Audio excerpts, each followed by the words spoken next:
There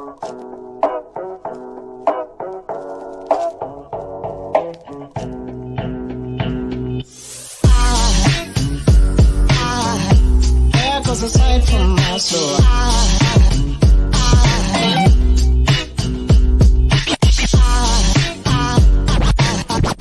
There goes a sight, there goes a sight. Now there goes a sight from my soul. There goes a sight from my soul.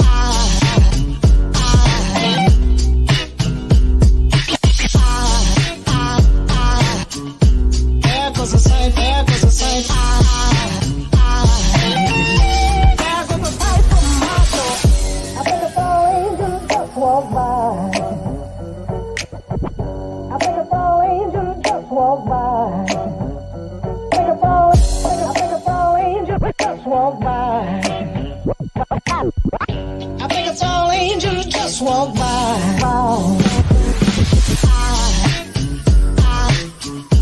There goes a sight from my soul.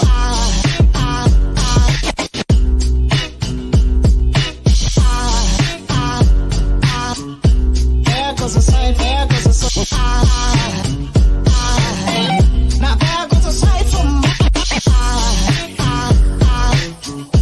there goes a sight.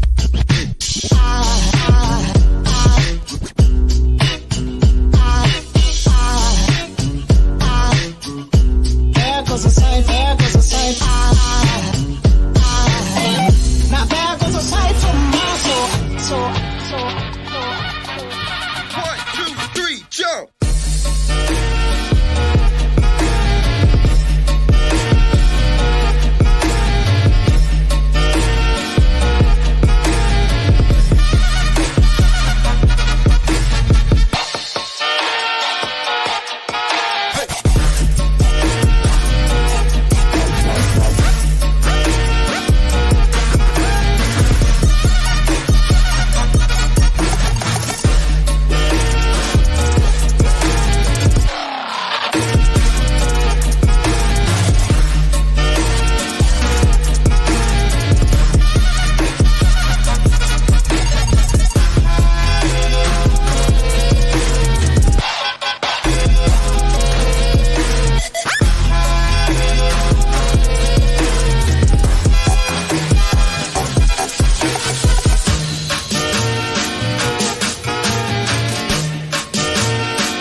Get wild.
You can doubt the Chiefs. You can dislike the Chiefs. You can disrespect the Chiefs. You're gonna have to deal with the Chiefs. Chiefs Kingdom. It's time for All Chiefed Up with your hosts, Steve and Mike Williams. Blow the whistle. Blow the whistle. Blow the whistle. From the Bluegrass to the Red Sea, Blow the whistle. this is the Kingdoms Podcast. You're listening to All Chiefed Up, the best damn Kansas City Chiefs podcast in the kingdom.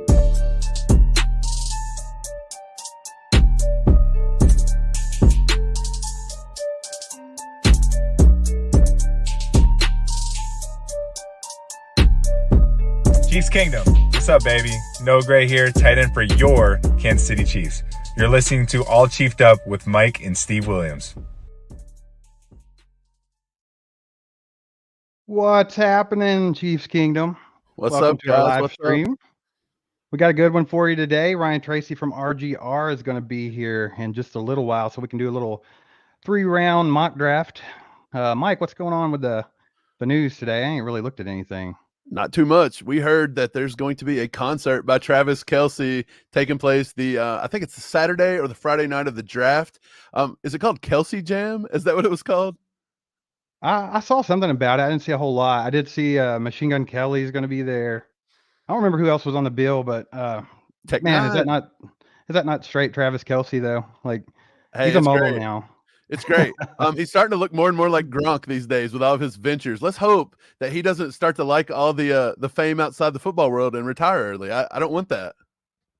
I don't see that happening. I think he's always been that way. I mean, with the TV show and everything else, and now doing the podcast. So I think he gets his fix, man. Still focuses on football, obviously, because he was amazing last year, just like usual. I hear you. Hey guys, thanks for joining us, man. Chiefs cool, Raiders goofy. Yo, what's up, man? Kyrie is in the building. Kyrie Durant. This guy knows some of his draft stuff, man. He comments a lot of stuff on our videos. He's into the draft. Glad to see him here today for real, man. Kyrie, what's up, buddy?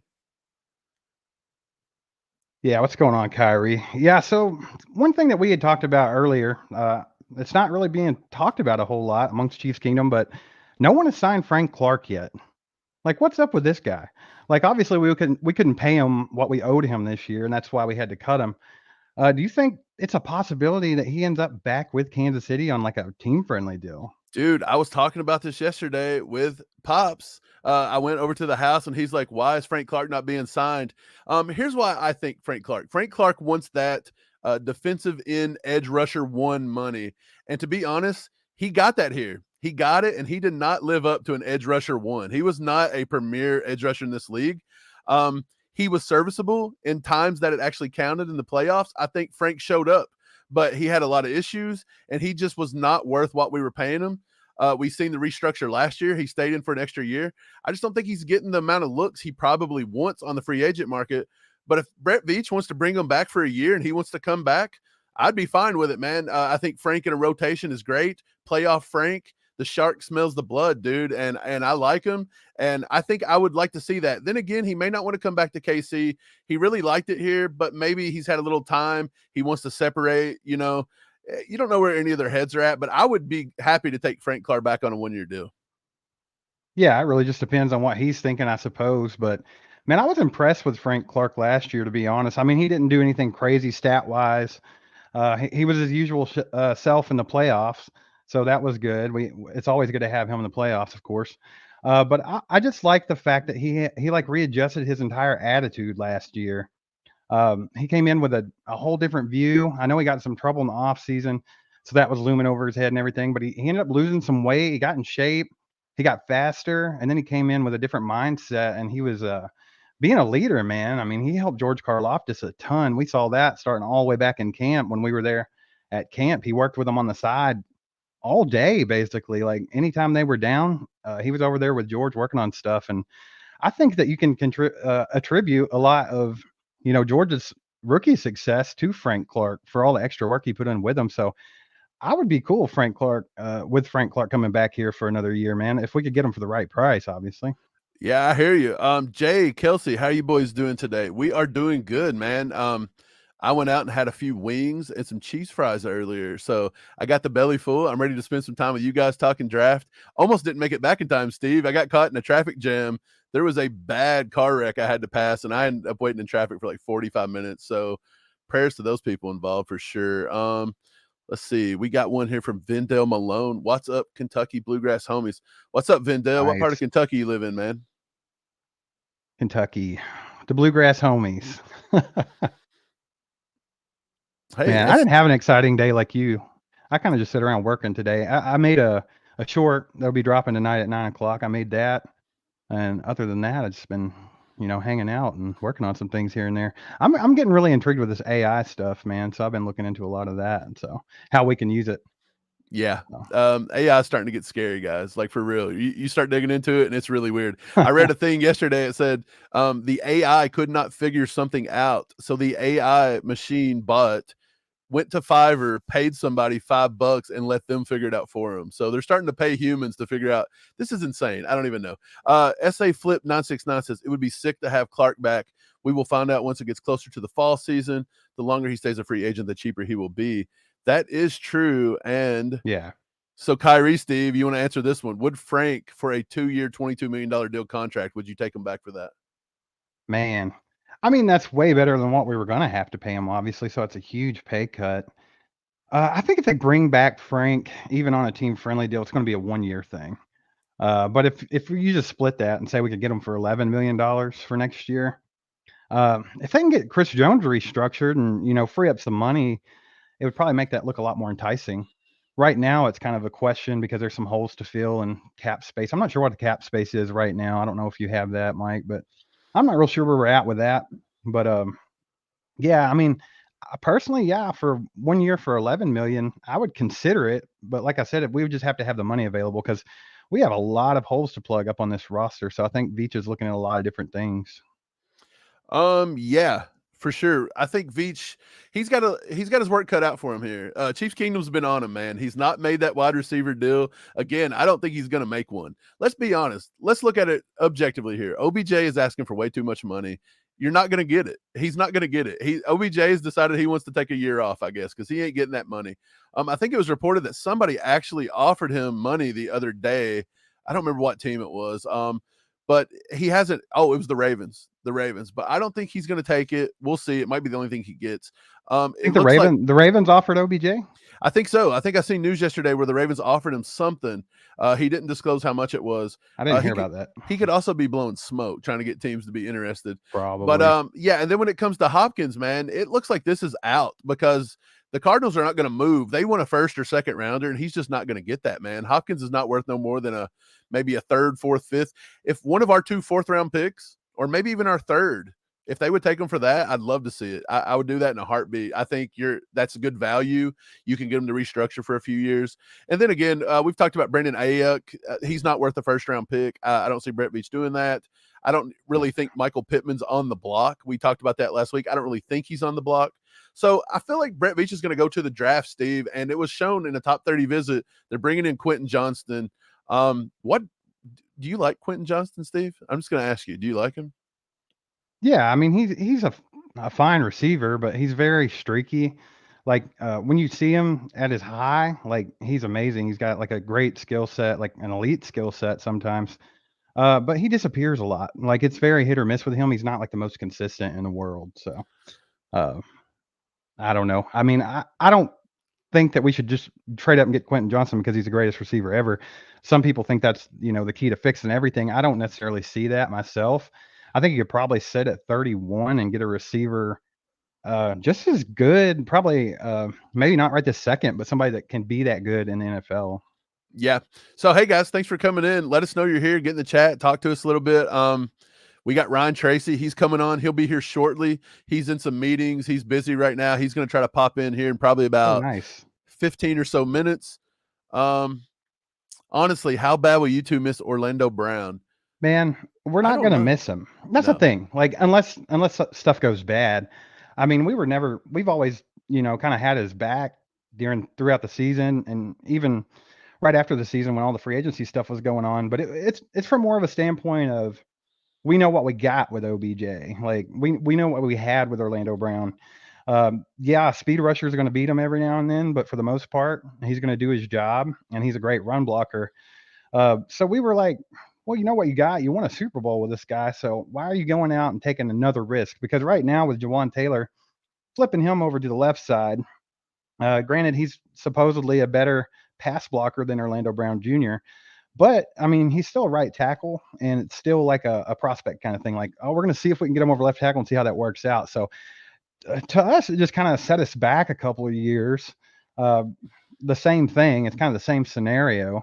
So I'm not mad at it, but I just feel like you knew what you had with Orlando Brown. And I'm surprised with the money he ended up taking from the Bengals that they didn't get something worked out. So that just shows you that Brett Veach was ready to move on, in my opinion. But as far as missing him, I'm not going to miss him unless Jawan Taylor sucks. Like, we'll see about that. Yeah, we're going to let Taylor play out. But Chiefs Kingdom thinks that Taylor is going to go to left tackle, and we need to draft a right tackle in this draft.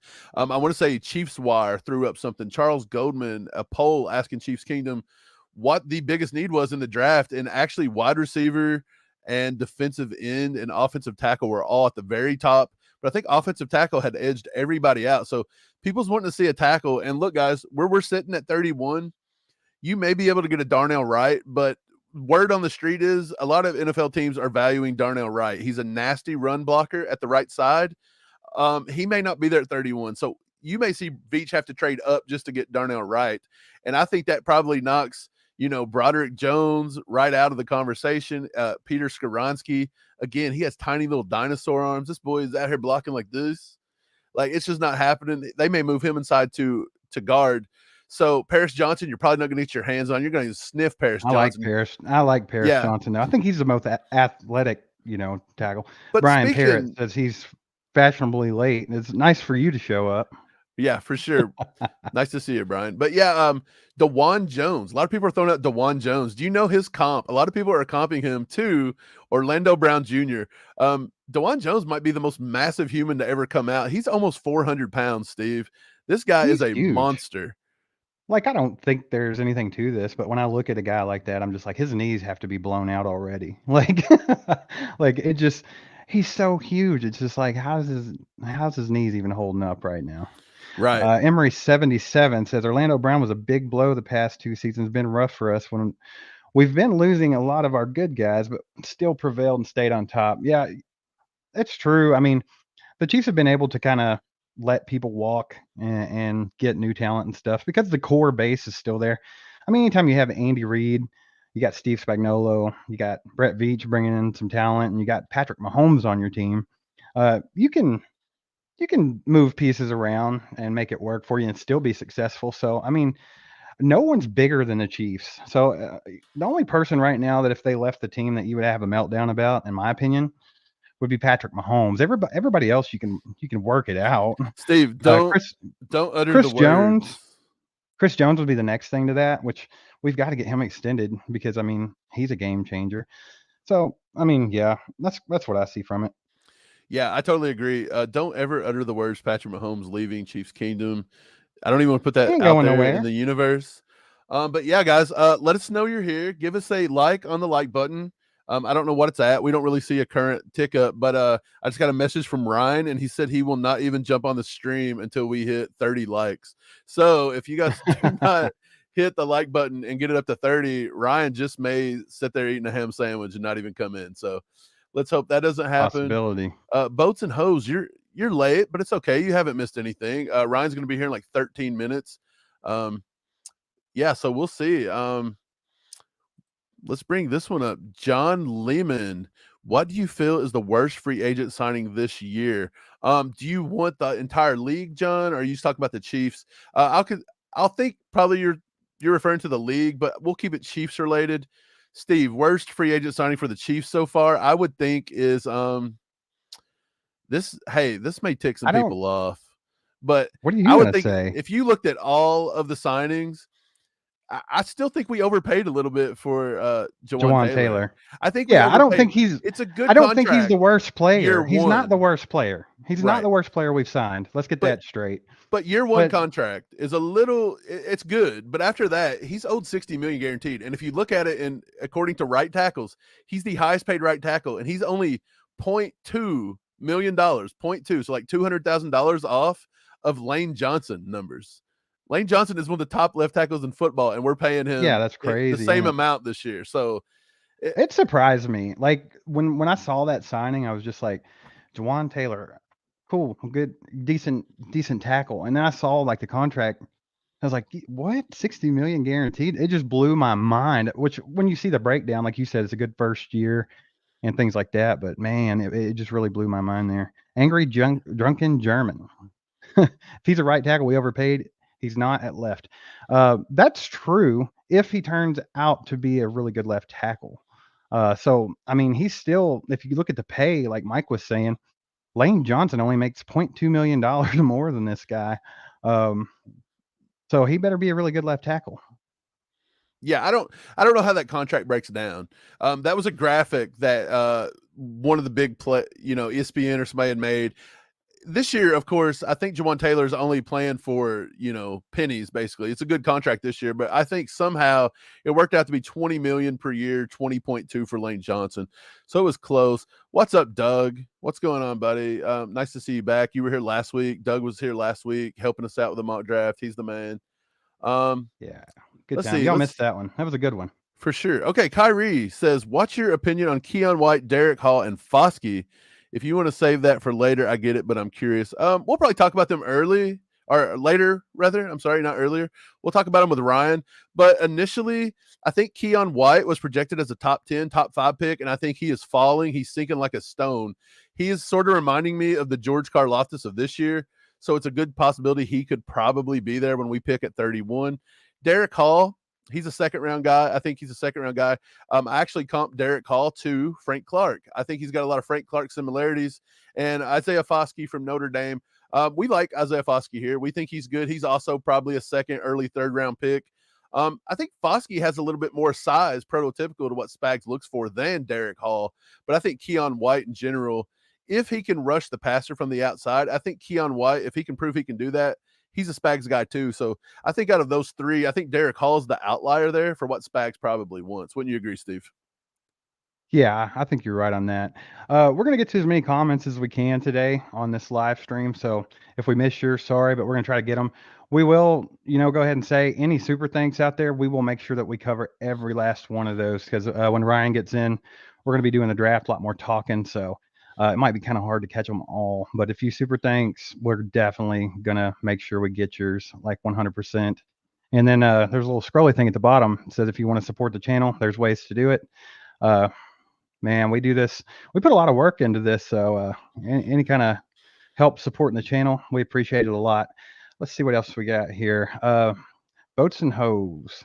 He says they're probably going to put Taylor on the left side of their too much money. Yeah, that's kind of what we're talking about. But like I said, he better be a good one if we're going to pay him that much money. Brian Parrott, y'all know old JT's hearing this. Go ahead and poke the bear. Y'all Kentucky fellers are used to him. Who's JT? What am I? It's flying over my head.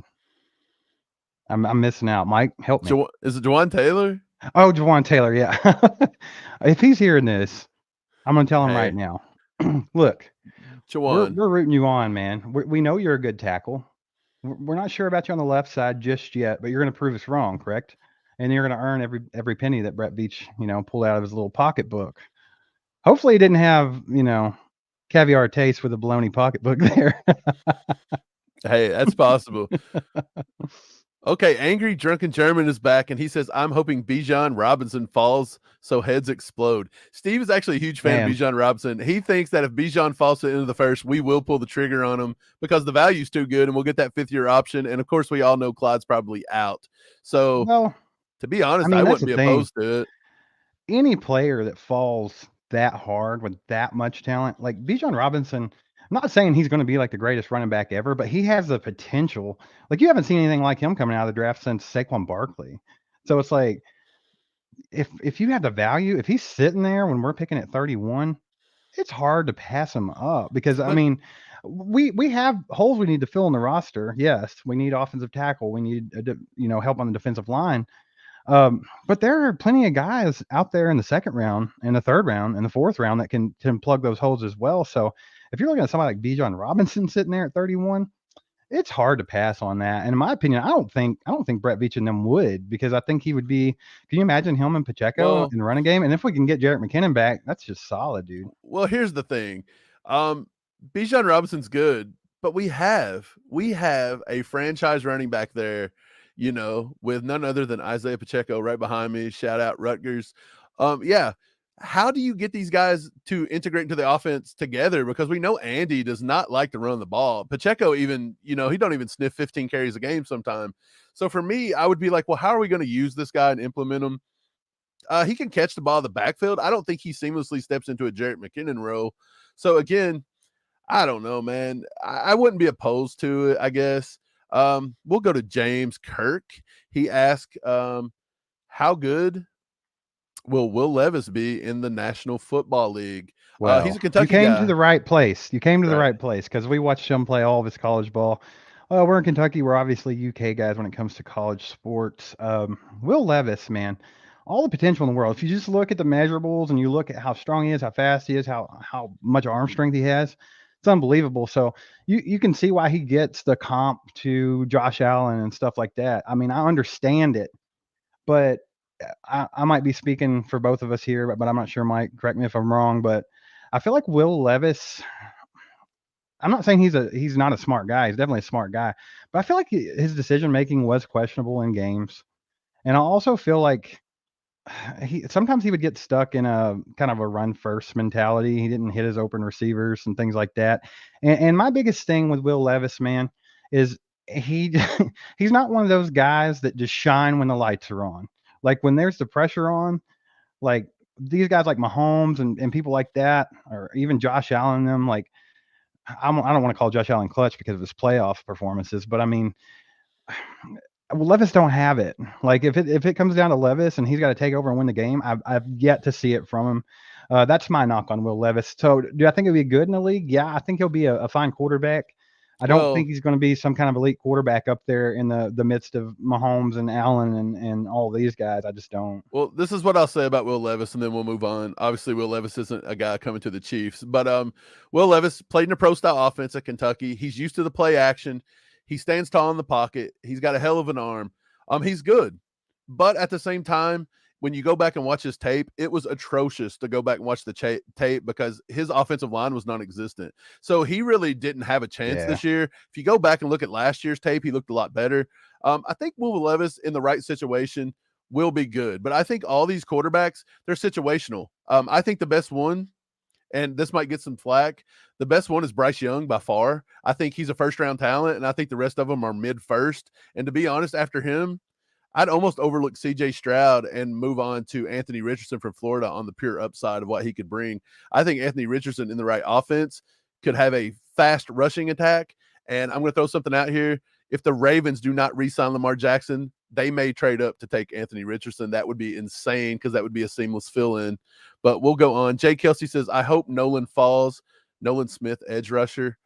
Yeah, he's really good. If he falls, that's another value pick, right? I don't know if he necessarily fits into what Spags would normally have, but he's definitely going to give you an element on that defensive line to get to the quarterback. So I like it. I'm not opposed to people like Nolan, speed rushers.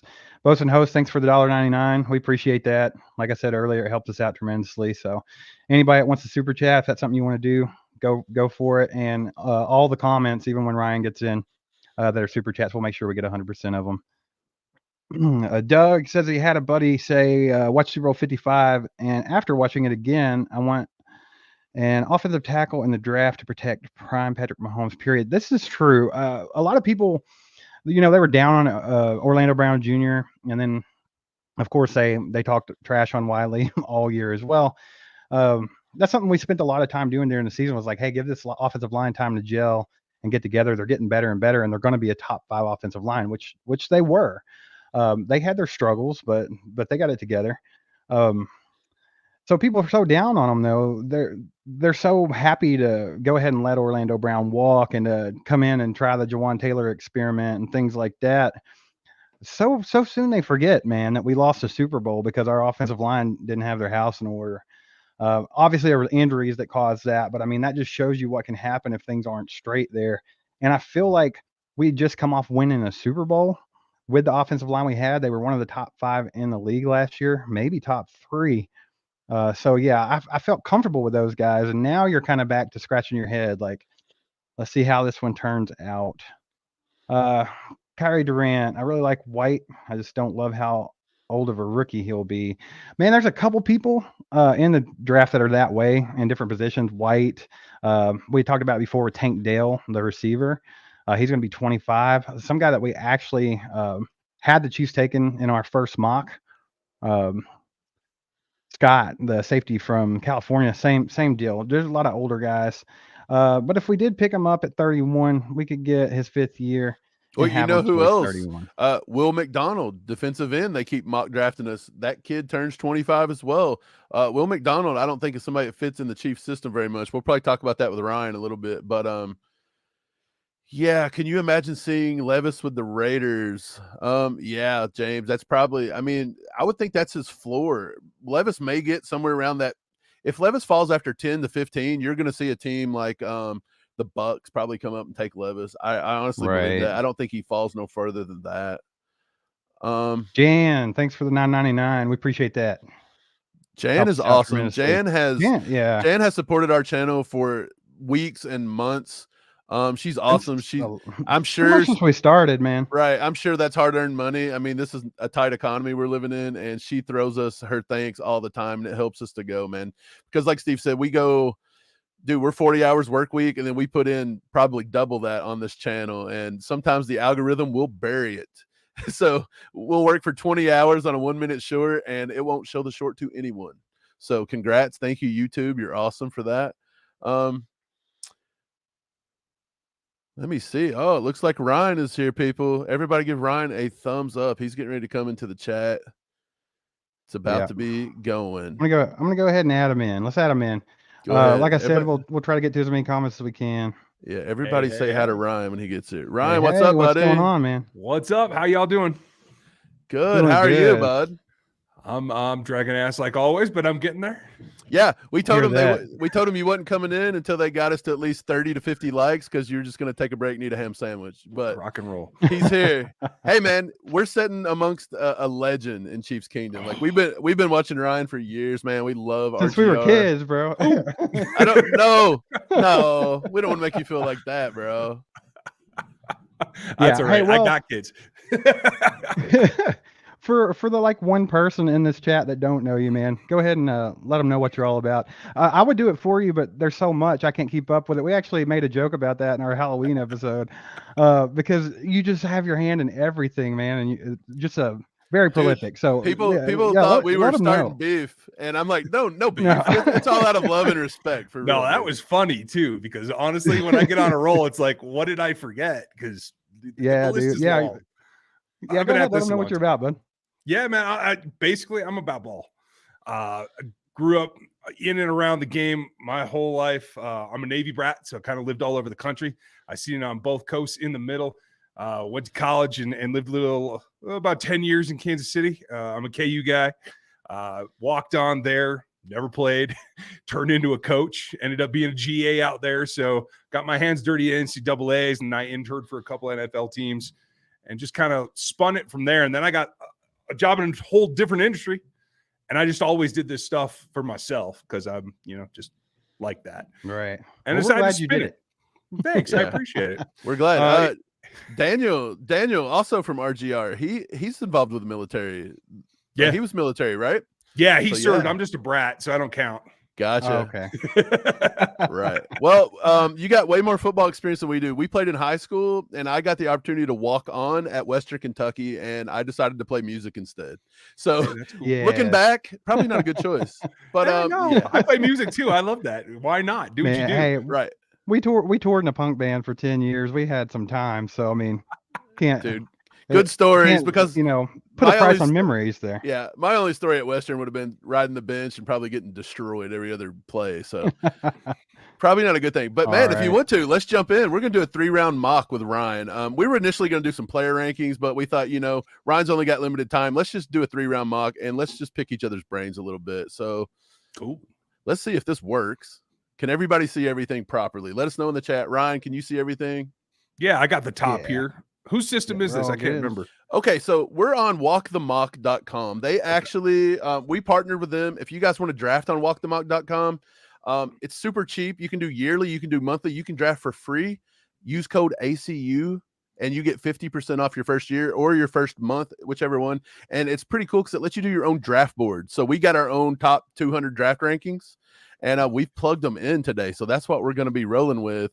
The one thing I will tell you about Walk the Mock, it's pretty awesome. Boy, they reach on some players, buddy. Like I've got players in the, at the 40th ranking, and they'll take them top 15 sometimes. So, it happens though. How many times do we see those teams in the first round, like Dallas or Belichick and New England? Like yeah, New England. So I mean, it happens, and we all know how mock drafts go. We just want to see what can happen. Ryan, I'm going to keep trades on, and we're just going to go through each individual pick here. And if you want to come up or you want to comment on anything that's happening, go for it, my man, because it's awesome to have you here. And it's not every day we get to pick your brain. So thanks for having me. I appreciate that. That's awesome, man. Yeah, man. So glad you came. We didn't even want to ask. We are like, no, man, he ain't going to have time for us. Come on. For the little people. No, you guys are doing, hey, that's where I started. My first podcast, I had 100 downloads in 6 months. So, hey, you always got to start somewhere. You guys are crushing it. You're making the algorithm your friend, at least. I don't know if it helps anybody, but dude, hey, everybody can't be Cole. I know Right. Cole. He's got, dude. We joke with Cole all the time. We sent him a tweet the other day and said, Cole, man, what do you have over the guys at YouTube, bro? Because they will push him to the end of time. I He's think a Mr. Beast of Chiefs football. he invented YouTube. That's what we're learning, right, that's what it is. Okay, Hey, he's good though. He does good. He does good work. So okay, He's more entertaining than I am. I just talk ball, nuts, and bolts. Like he's funny. I hear Yeah. you. We're just the old analytical guys, you know. all right, Jalen let's get this Carter. thing rolling. So Jalen What we Carter got? falls off the board at number 6. Ryan, is it a surprise to you that Jalen Carter is not taking meetings with any team outside the top 10, knowing that he's kind of sinking a little bit? Yeah, that doesn't surprise me at all. That's a Drew Rosenhaus move, right? Like, I refuse to let anyone take me outside 10, so I ain't even going to talk to you. But what you forgets is that nobody has to talk to him. Right. Everybody can Right. stay off him. And I got to tell you, there was concerns about Carter before this whole thing started, before the whole crash, before the national championship, because when he was younger, behind other guys, he didn't get that opportunity to play. When he did get the opportunity to play, he wasn't always ready. And I think what this shows you is that he isn't locked in. And his pro day, when he can't even finish drills, like he didn't even That was run. bad. He was just trying to work out, and that didn't happen. He's gonna be falling deeper outside of the top 10 than Drew wants to admit. Yeah, I totally agree with that. If Jalen Carter was to fall to 15 to 20, would that be something you wouldn't mind Brett Veach doing, or do you think that's a player they wouldn't even consider because of his like a? I don't think Trouble. Brett or Andy will take him off the board. No, I don't he's- either. He's too talented. But I will say this: if you're going to go up and do like a McDuffie thing for him, like if he gets to 19, I'm calling Jason Light, right? Like, old Jason, you stole a Super Bowl from us. I'm going to need you to make me this trade so I can get a guy. But the problem is, like, for everybody who thought Chris Jones wasn't going to be a guy that's going to play hard for you every down, right? There were serious concerns about him coming out too. That's why he was a second rounder. Like, there's more concern about Jalen. Chris turned it around, right? And now he is the player that he is. You can't always guarantee that. And so what I really want to know is inside the Chiefs organization, what does Pat Sperduto think? What does Ryan Nutt think? The guys that pour over not just the tape, but talk to their coaches and talk to the janitors in the strength conditioning center. Like, what do those people know that I don't know because I'm not on campus? Yeah, 100%. So I would think that the Chiefs, it's going to be too rich to get into the top 10.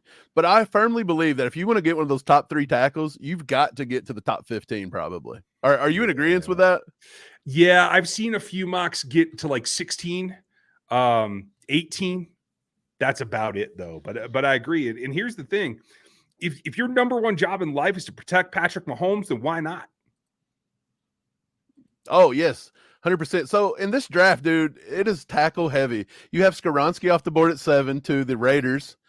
Miles Murphy left the board to the Falcons, which I think Miles Murphy, inconsistent tape his senior year. It looked like he gave up on a lot of plays, but his junior year, he feels like a Spags guy.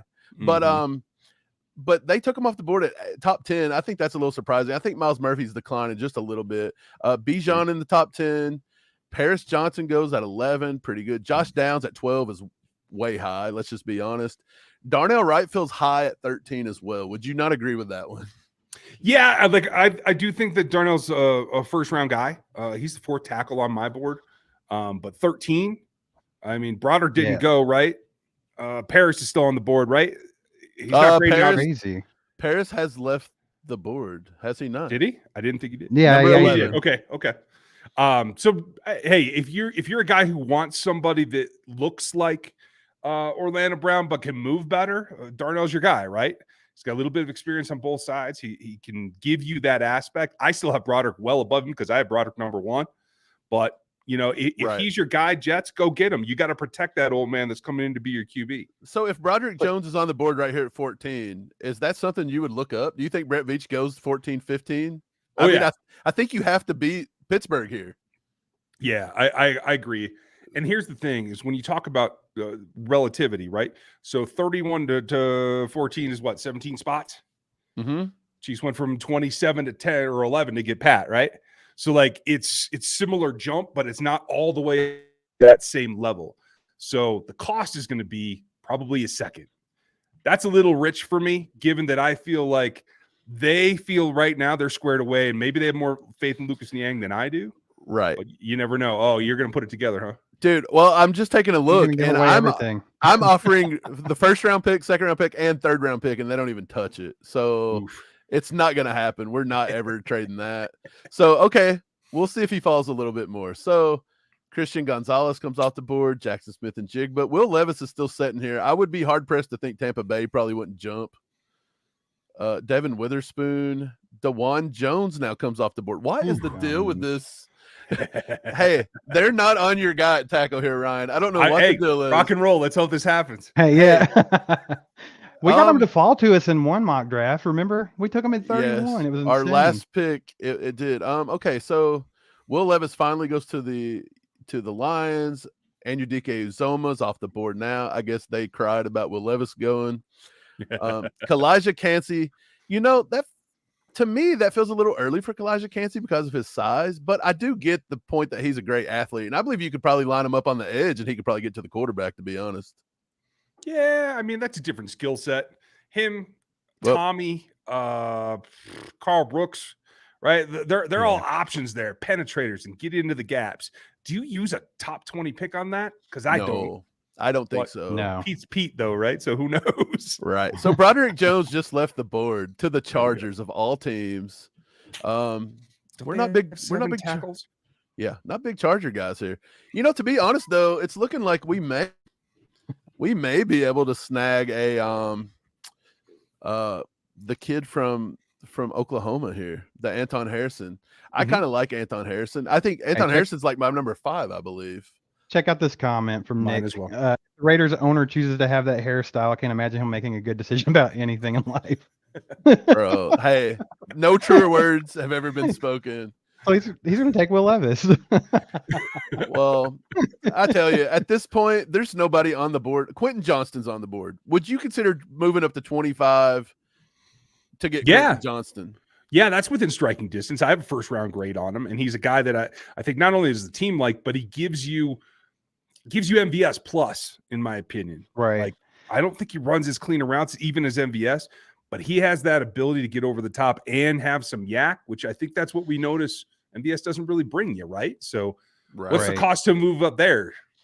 So Fourth? when I watch Quentin Johnston's tape, I noticed that he's like amazing, here and there, but it's like he's so spotty. Like I feel like he's very inconsistent. That scares me a little bit. Did you see that too? Yeah, he's got games with 40 yards, 52 yards. Yeah. That's not a dominant player, right? Like you should be out there no matter who the competition is. I mean, he beat up Brents from K-State, right? So, but if it wasn't for the Drags, he wouldn't have got there. I hear you. They won a third round. They went the first in our third, 120. They're crazy. I don't think that. No. Wonder if I asked if they'll take a fourth. Our other picks aren't much. That's more like it. Let's just see what happens. Worst they can say is no, right? They took it. Hey. Okay. Oh, nice. So check it out. So we're in agreement there. I think Quentin Johnston's the one you take. I watched Quentin Johnston film, dude, and I'm a firm believer that if Max Duggan knew where to get the ball to, this kid would have tons of yardage. He's got legit acceleration, legit. Rapid feet.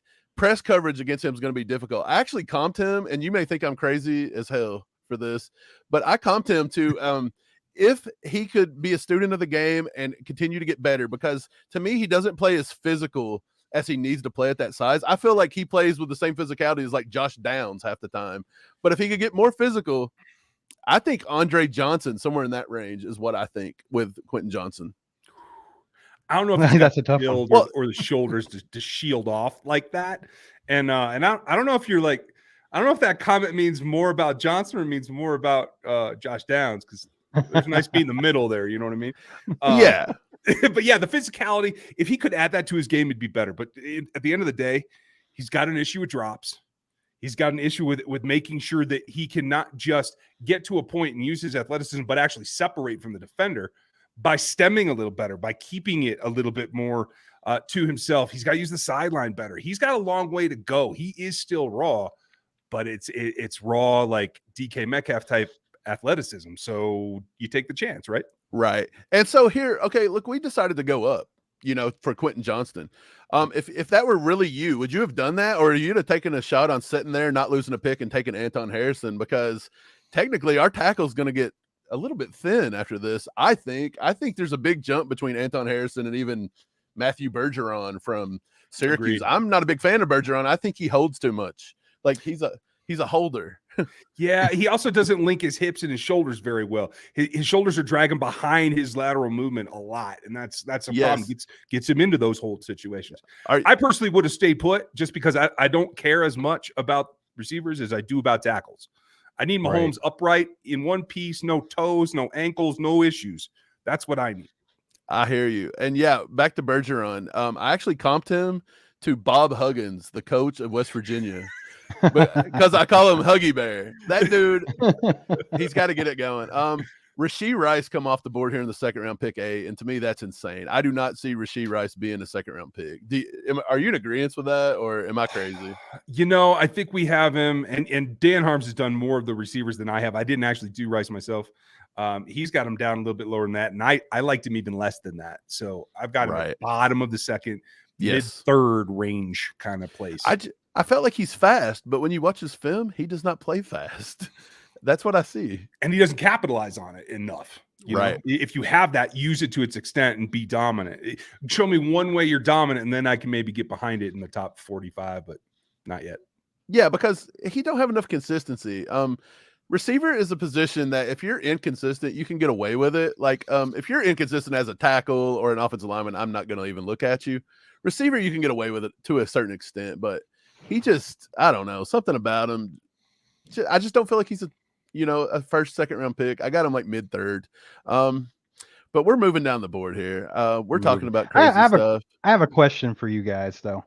So depending on what Brett Veach and crew want to take early, like out of the positions of need, like offensive tackle, defensive end, defensive tackle, wide receiver, which one do you think we need to get the earliest, because there's not that good of value in the late rounds here? Because I think there's a couple of decent tackles later that I don't hate, and I think there's a couple of defensive ends that I don't hate later.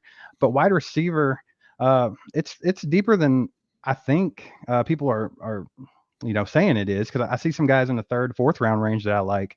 What do you guys think about that? Is there one position you think we have to hit early, because if we don't, we're just kind of screwed? I'll let you go first. I know what I think. I believe offensive tackle gets a little wonky after a few picks. I think top 5, and to be honest, after the top 15, I think you're looking at Darnell Wright as the last first round grade on a tackle, in my opinion, and that's pushing it. But I do think he is a guy that can step in and play. I like Anton Harrison. I believe he's got that character and he's got that will to get better. But yeah, I believe that Spags and them are good enough at finding big guys, such as like a Broderick Martin that they've already brought in for a top 30. You could put that in the middle. He can find those big, space eating, set the edge, edges. They prove they can go get linebackers and corners late. So I believe tackle is probably where it's got to be, because wide receiver, I don't see Brett Veach actually doing what we did. I think it's a smokescreen. They brought in Quentin Johnston at top 30 to begin with. They may be even using him to get information on somebody else for all we know. Maybe they're looking at D. Winters and they wanted to ask him about him, or Steve Avila. Who knows? But yeah, what do you think, Ryan? I won't disagree with you there. I do think there's a serious drop-off after 3. I think the same thing about edges, to tell you the truth. If you take a look at what everybody's talking about here, first-rounder consideration, right? Lucas Van Ness. He's best as a 5-tech. Let's be real. He's a mauler. He's not an edge bender guy, right? Yep. So for me, like, what I'm trying to stay true to is, what do I want an edge to be? Do I think Steve Spagnuolo necessarily agrees with me? No, not all the time. But when you're talking about him and Tommy, Cansey's in the first round in some people's projections. These are all interior guys that they're projecting to edge. That tells me there's not enough real edges there at the top. So if you want somebody that can either blast off the edge, plays with power, maybe you want to go Nolan Smith if you're running on 3-4. You got to go get Tyree. Or I think Miles might fall enough that he'll be within striking distance of the Chiefs. I do think he's a Spags guy. But I think those three are the top edges. And after that, it gets a little bit, hey, I can maybe make it work. Or you get some developmental dudes. And so that's kind of where I'm at. And I'm stuck. There are guys definitely there that are worth getting, but the trade-up's the problem. So for both offensive tackle, if you miss out on the top 5, and I have Anton 5, you got to drop down to the 3rd, right? And I start looking at my favorite 2 dudes in like the 3rd tier are the other guys, Wanya Morris and McClendon from Georgia, the guys that play opposite the stars, right? Because I think they get overlooked naturally. I think they both can contribute. And I'll give Brett Veach credit here. Like the best thing that he did was get a tackle in Juwan Taylor that I truly believe that they believe he can play left or right. And so that opens it up. And so you go get the best tackle you can when you can and make it work. Yeah, I firmly agree. The one guy we haven't talked about that people have been mocking the Chiefs as high up as 31 is Will McDonald from Iowa State. And I'll give you my thoughts and you tell me if you agree. I think Will McDonald plays in the dumbest system ever. I want to say that they call it like a 3-3-5, right? He plays like an inside 4-eye technique. It's the dumbest thing I've ever watched. Does he have a good win rate when he's actually lined up in a true pass rush set? Yeah, he does. But I think at 6'3", 241, he does have 35-inch arms. That helps him a little bit. But I just feel like he's not enough of a Spags guy, and there's too much of a risk. And to be honest, he's turning 25 this year within the season. So what do you think about that one? Well, anytime you're talking about a top first-round pick, that's when the age comes in for me. After that, I really don't care. Because anything in the second round after, I don't know if you're going to get a second contract from me, right? Anything in the second round and beyond, you got to develop for me to want to give you a second contract. So I'm okay with that. But I agree. At 235, I mean, even if he could put on 15 good pounds, he's still not a 4-3, like set the edge end for me. Right. I do give him credit, though. He plays stronger than he should be at 238 or whatever it was. And I agree with you. Cincinnati played that 3-3 thing for a while, and it just drove me nuts as well. Dude. And that's why I see Myjai Sanders, who was a good player in that defense, hasn't been able to make the transition to the NFL yet because it just doesn't translate as well. So all of his I just finished McDonald like a couple days ago too. And I was looking for a reason to make it work. Yeah. And in the end, I just couldn't. I still have a second round grade on him. Well, So you're like me. Like if Felix is there, you're not even thinking about Will McDonald. Right. Okay. Yeah. Well, because I will say this, quite like, honestly, why it's a keep similar going? situation, but Felix, you can see when he goes out wide 9 that he can actually attack and get something done. There's a time or two, McDonald gets to the edge, to the corner around the tackle. And yes, he's got good bend to make that turn, but he doesn't have the hunt and seek after that either. And so it is about the pursuit once you beat the guy in front of you. And I wonder about that. Whereas I think the power aspect comes in better for Felix, and I have him above him. Right. Well, I will say this.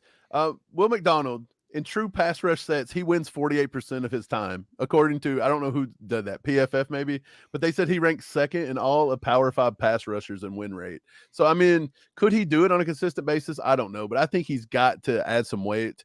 And I'm with you guys. I see Will McDonald is a mid-second round pick, in my opinion, somewhere in that range. But the Chiefs are on the board, guys. So, according to the board, Drew Sanders from Arkansas is the number 1 guy. You got Zach Charbonnet. You got Keanu Benton, defensive interior, Wisconsin, which we've actually met. We did I don't think it was a top 30. I think we just interviewed him possibly. Isaiah Foskey, edge from Notre Dame. Cedric Tillman, which we took Quentin Johnston in the first round. And then you've got Luke Musgrave, Antonio Johnston. And the tackle here is Jalen Duncan from Maryland. Ryan, any thoughts on where you think we should go here? I don't know. Are those our only options in this scenario? No. Where would you like me to look? Let's look at the edges and the tackles specifically. Edge and tackle. Because just as we were looking at that, if we hadn't gone Quentin in the top, I like Tillman here at 63. I don't think that's outlandish. I have him slightly below that, but it's not a huge reach for me at 63 for Cedric Tillman because I think he brings not just the ability to exploit the defense and experience, but he has that physical factor you were talking about. Question is the injury history, right? So that's what it comes back to for me. Yeah, he missed most of the senior year. I think it was high ankle sprain. But if you go back and look at his tape from last year, pretty good. He got open. Again, is that weird system they run in Tennessee, which is the reason I don't love Jalen Hyatt. Let's be honest. Jalen Hyatt, by the way, a lot of people say Jalen Hyatt. Watching film, I think he lined up 18 times against press man coverage, and he caught 1 ball out of 18 guys. So that is a gimmick if I've ever seen one. He's got bust potential written all over him, I think. But other than that, I think my only knock with Tillman is sometimes he mistimes his high points, and he misses that sometimes. It bothers me, but that's something you can deal with. But it's looking like Foskey at the edge, Jalen Duncan at tackle, Tyler Steen at tackle, Blake Freeland at tackle, Andrew Voorhees at tackle. And then you've got edges, Byron Young, Andre Carter, and we got Wanya Morris sitting on the board as well. We won't go no further than that, I don't think, unless there's a guy you want to see. Most of those guys are not 63 worthy on my board right now. Did anybody stand out to you guys? The only one I got in the top 63 is Foskey's pushing the edge, and the rest of them's not very. Well, I'll give you this. I do think Foskey is a Spags guy in that it's power first with him. Yes. And when he does get himself into position, and let's be real about Notre Dame's usage of him, it was all over the place. So setting him up to be a consistent player that can plan his attacks wasn't really something that was there. But when he is able to get pressure, he is the best in this class at turning a pressure into a sack. He's the best finish rate in the class. And I do like that aspect of it. I have to feel that not just Spags, but Joe Collins is going to be able to get more out of him. He's got the length. He's got the height. I want him a little bit more. I need him at like 275, 280 is what I need him at. And I think he's got the frame to do that. So, hey. Right. Yeah, I'm in agreement. I think Foskey closes well. I think he gets to the quarterback. I think he was used all over the place, as you said. I like Foskey. The reason I had him so high, I had a second, third round grade on him because he is a Spags guy. I feel I'm with you. He's got to get a little heavier, but I mean, who argues over eating a few more slices of pizza or some cheeseburgers, bro? Right. Just go get Colin Saunders routine and go do that. Isn't it a good problem to have when somebody tells you it's time for you to gain weight, like not lose it? It's like, okay, buddy. So, Steve, what do you want to do? You want to go Foskey here? I think me and Ryan like Foskey. I think Foskey has to be it. Just, I mean, the positions that we need, he's the only one, of good value right here. The other guys, I'm not so sure that they're worthy of the. Before you pull the trigger, check the D line too. Keanu Benton's a good one too. Yeah. And and Tuli Tuipulotu is actually on the board, which I believe he can line up a little bit of everywhere. His run defense is a little sus, but that's the problem. He doesn't really have a home, does he? Right. No. But Spags likes that guy you can move up and down the line. 6'4", 290. He's got the weight that Foskey don't have. True. He's an inch shorter. But so Benton's somebody that the Chiefs met with as well. So I guess the question is right here. Are we going with defensive line or edge rusher at this point? Because in my opinion, I could take either of those two guys and I would be okay with it. I'd rather go edge for value, but that's just me. I think so too. I like edge for value. It would be between Foskey and Tuli. But the one thing I noticed about Tuli when I was watching his film is USC started standing him up like later, like second half of the season, and all of his production come from that. So if the Chiefs don't want to stand him on the edge, you know what I'm saying? You guys, Foskey, you guys in agreement? Yes, sir. Let's do it. Yeah. Yep. Ryan's only got a few more minutes with us, so we need to knock this bad boy out. We'll just skip it straight to our pick. I don't feel like we'll make another trade. I'm sure Brett Veach is going to move up and down this draft board, and that's going to be impossible to call. I'm sure we all know that. But so we won't even try to attempt it. We did move up in the first round. So the last few picks, Jatavius Martin, Jordan Battle, Tyler Steen, Sam Laporta, and Noah Sewell, which we brought in as a linebacker. I think we brought Noah Sewell in and looked at him. I'm just going to go to the big board. We'll take a look here, and Ryan, we'll let you make this pick to end it. What do you think they're going with? So far, we've took the wide receiver and the edge. I feel like you have to go tackle, and I feel like you're going to like Wanya Morris here probably. I like Wanya Morris right here. I like him, but where's my guy Warren? It's way early. You like Warren McClendon? I actually have a better grade on him than Wanya by just a touch. Okay. Warren McClendon. I don't know what they have him listed here as, a guard or a tackle, may but have. it should be a tackle. Let me see if I can find him. You can type it in. Oh, here it is. Here it is. Yeah, Georgia, 6'4", 300. They said his average draft position on this site is 198, which we're sitting at about 100. That seems low to me. I feel like Me he's a too. 3rd round pick. Agreed. Early 4th lowest. But if you want to keep your algorithm intact, go on. Yeah, I don't have them separated by a whole lot on my board. I do. Yeah. It's not a big deal. I'm not. It's not a big deal. Wanya, I think, more of a. Well, they're both swing guys, wouldn't you think? Like, they've both played a little bit of both sides, right? Yeah, absolutely. I'm trying to look at see what the numbers were, but I don't have it in front of me. I think the reason he's not up higher on the big board is I've just not got to dive into him as much as I wanted to yet. So I just had him sitting about where the website had him, So they feel he's 200. I, off the top of my head, would have thought at least top 150. So yeah, we can go with him if you'd like. Warren McClendon, offensive tackle, Georgia. Let's roll with it. I like that pick. I think instantly now you allow him to come in. You can put him at the left side if you want to for a minute and see what he can do. And if he can't do it, you got Jawan Taylor. So that's another question I had for you guys. So everyone talks about us trading up in the 1st round and grabbing, Broderick or somebody like that. Even if they were to go way up and take Paris Johnson or whatever, do they start them at left tackle, or do you think they go ahead and move Jawan? That's the question. If you're a natural guy, like, let's see, I think Wanya's been over there for just a year, right? So he's got a little bit more recent access over on the left-hand side. So maybe you give him a shot. Maybe that's what OTAs are for. Just see how they move together, who gels with Joe, to be honest. I mean, because whoever is going to be in there, even if it's Taylor, he's got experience, but you're still got to get in lockstep with Joe Tooney no matter what. So I think it's a grand experiment again, like we saw a couple of years ago, where they're just running guys through there just to see what works. Right. Yeah, I have one more question. One more question for you guys.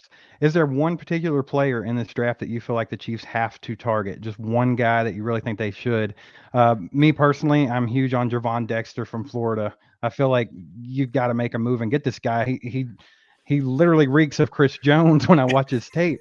And it's like, let's get him. What are we doing? Like, if you can get this guy, what a monster to have in there with Chris. Is there anybody like that for you guys that you think we need to get them? It can make a huge difference. Ryan, you can take it. I mean, I go out of my way not to allow myself to think like that, because that's when I fall in love and then everything goes to hell, right? That's my big problem. But if I had to pick somebody, it's probably going to be Broderick, because I really do feel that even where they are today, you could argue Paris versus him, power versus experience, punch versus pad level. That's fine. But when I look at upside and what job number one is for Brett Veach is that to give Mahomes what he needs, and that's time and targets. I believe that that's worth it. But if you're not going to do that, then what's the next best thing, right? I think it's somebody that really enhances the whole defense, because that's the other thing we never talk about. Targets, protection. We talk about that constantly, right? If you can raise the level of the defense just a little bit, I think Pat proved last year that he could have a couple of guys off the street playing wide receiver and you're going to be okay. True. Yeah, I think – sorry, go ahead. I was just saying, at what point – we've talked about this before. At what point does Pat get tired of that being a thing now? Like, hey, make these guys better than they actually are. And we're not gonna give you an elite receiver. We're just going to make you, make them better. By the time he has to put rings on a second hand, I think that's hey, that's true. I think if I had my guy, and you, I could be wrong here, Ryan. I want to get your thoughts here. Have you got to dig into BJ Ojulari any? Oh, BJ's one of my crushes from like 2 years ago, right? Before he had 18. And unfortunately, he didn't have the opportunity to progress enough. I honestly think it's because of Ali Gay. If Ali hadn't gotten hurt, they wouldn't have been able to put so much attention on BJ, in my opinion. Now, BJ's brother disappointed me in the league as well. I thought he had higher potential and he didn't live up to it. And I'm not trying to hold BJ accountable for his brother's progress, but I see technique, I see moves, I see ability to really come off the edge. There's not enough power in there if he's going to play in Spag's system for me, is my big detriment. but I love the dude and I like what he does. It makes me want to go back to like the 3-4 Justin Houston Right. games. That's what I was thinking. I was like, he's not a Spags guy, but when I put the film on with him, he was a fun watch, man. He was a fun highlight reel. Dude, he's like the textbook pass rusher. He's got every move. If you thought of a move, I don't care if it's a hop chop, a swim move, a ghost move, a push and pull, you name it. This guy was trying it out and he was probably winning with it. And it was insane to watch. I thought that guy's fun. Could we use him? I don't know. But I thought he was fun. He's not getting enough credit, I think. If that guy falls to the mid-second round, I'm going to be a little disappointed. But we'll go ahead and wrap this up. Ryan, our mock Doc and Marty McFly have told us it was a great mock, so that's a good thing. And so we got Quentin Johnston. We traded up Isaiah Foskey, Warren McClendon. Ryan, before you go, what do you grade this draft, my man? I'm pretty happy with it. When you take a look at just what you do in the top 100, you got the big three picked off, right? Is there a possibility you have to go defensive tackle at some point because that's the best value on the board? It's possible. But I think the way that you worked it, especially the trade came in nicely, I give it a strong B+. All three of those guys are going to play for you. And we're a little spoiled the last two rookie classes, right? Like we're not going to get 1,000 snaps out of the next rookie class because there's just not many spots. So why not narrow it down to 3 or 4 guys that you think can really contribute? Right. So last question, and we'll let you get out here. If Broderick Jones, your guy, does not come to Kansas City, and it's a very high possibility we are not going to get up to get him, is there any guy we can take in the first round that you think it's an overall steal? That's the best they could possibly get for us? I mean, what we did here is pretty dang good. Let's be real. Quentin has the ability to go there. I'm not as big on say Zay. I think he's a second rounder myself because I'm sorry, size does matter. And you have to play that into it. But when you take a look around the wide receiver group, the tackle group, the edge group, there's no way you're getting Tyree Wilson. I don't think it's a top 5 pick, but you're not getting up to get him either. Mm-mm. But I mean, you'd love that if that happened. I think the most realistic possibility of a guy that falls, that fits the system, can come in and play snaps for you, might be Myles Murphy. I love the fact that he seems to be coming down. I'm pretty good today. I have him at a 4.54 today at his pro day from a buddy of mine that's there. And if that's legit, then I mean, you can talk all you want about Nolan Smith, but at 40 pounds lighter, that's a significant difference. So I like Myles as well. And I think he might be the answer in reality. I had a feeling you'd say that because I believe Myles Murphy is the only first round edge that fits the system well enough that I would be comfortable taking. And to be honest, watching some of his film last year, it looked like he just kind of quit on a few plays. I don't think his heart was in it last year. And but if you can get that guy from 2 years ago, I think he does lots of good things in this system. But I'm with you. There's a few positions that gets really thin really quick that we've got to address. So I would not be surprised if Brett Veach, makes a little bit of a splash and comes up. Let's see what happens. I call Myles his situation, those quitting plays. I don't like to see him. I call that the Uyunglele syndrome. Oh, gosh. Hey, nice. It's frustrating, I guess. But okay, man, we appreciate you being on, dude. This has been an honor to pick your brain a little bit. Hopefully we held our own with you. We like to dig in with the draft a lot, dude. Like we are being Chiefs fans, you know how it is. Like we didn't used to win Super Bowls, so the draft is what we look forward to. And so this is our pastime, dude. Like this is the time to shine. And the harsh truth right there. And I love it. And I'm glad we could go toe to toe with you today, dude. But we appreciate having you on. Everybody tell Ryan thanks in the chat. Ryan, you're the man, dude. Hopefully we can do this again. Maybe after the draft, we'll talk about the picks. Yeah, for sure. Thanks for having me. I appreciate it. Yeah. Make sure you guys get over to RGR and check them out. Sub if you haven't done that. All that good stuff. Don't want to miss what they do. They do really good stuff. So. And hey, I'm working my way around it. But if you guys want a draft guide that you can lean on that's got it all, we're probably going to drop on Monday. We're trying to get through it, but you can check that out at rogueapc.com too. You also have the Draft Matrix, which I bought last year, and I was going to buy last night to take a look at so I could pick your brain a little bit before you got on here, and I didn't get a chance to do it. But I'm going to go buy the Draft Matrix as well. It's only $9, I think, right? Yeah. And that's all athleticism all the time. That's the stuff that I've been doing since I was a strength conditioning coach. Dude, I love it. I got it last year. It was awesome. It's very helpful, and there'll be a big update. So you didn't miss nothing. Like a lot of guys didn't run at the combine in their pro days, right? A lot of partial results. So trying to put that all together, and there'll be a big update before the draft too. Awesome, dude. Well, we appreciate you, man. We've took up too much of your time. You're a busy man. Hey, Thanks for being here, bro. thanks We for I having me. enjoyed appreciate it. it, man. Hey, and keep up the comedy. You guys do stuff I can't do, so just keep lobbing them, will you? Sorry. Hey, We'll try it. We'll see if it sticks. one quick question. Chris didn't get mad at us, did he, for the thumb thing? Did he? Oh, Chris doesn't watch anybody else. I have no idea. Dude, we were like, dude, it's all in good fun. Let's hope Chris didn't get mad about that. But okay, man, I'll let you get out of here. But All right. thanks for coming on, brother. Hey, have a good one, bud. We'll talk to you.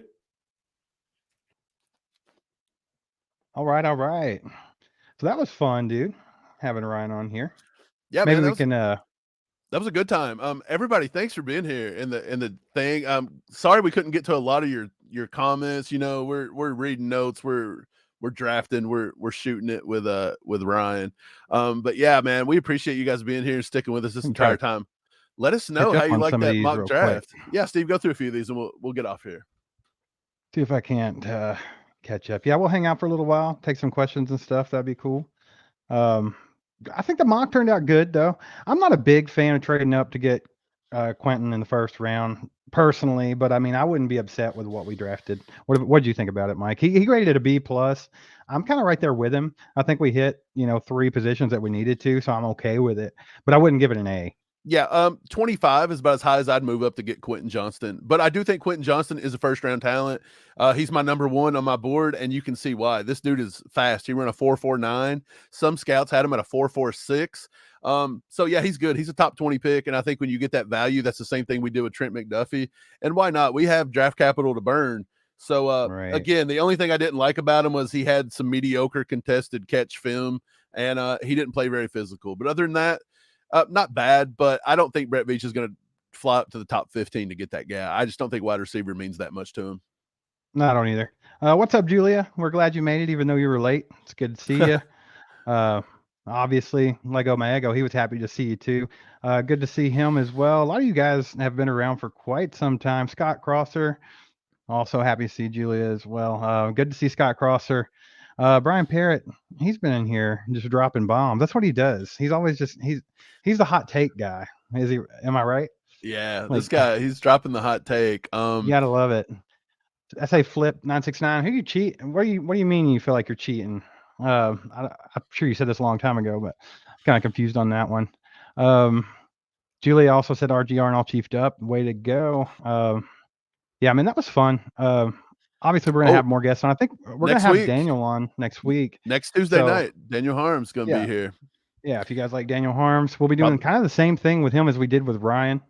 So that'd be cool. And we're also going to have on a buddy of ours, Bro Schmo. He does a lot of mock draft stuff. You can check out his channel on YouTube. We're going to have him on as well. We were going to see if Cole wanted to come on and do draft stuff. I don't think he does a whole lot of draft stuff. He usually brings in people to do that for him. I don't know if he has time to really dig into the draft like everybody else. Right. He said he don't get to dig into it much. So I guess Cole's out. But hey, we tried. Trish made it in. Good to see you. She's an OG. She's been around since we started, man. She's awesome. I think she actually won our mystery box when we got to 1,000 subs. She did. So we sent her out some stuff. So that's cool to see her. KCDC to the Kentucky Kingdom Chiefs, not amusement park. LOL. Yeah, KCDC. He's from Louisville, I think. He's a Kentucky person as well. So what he's referring to there is there's actually an amusement park called Kentucky Kingdom in Louisville.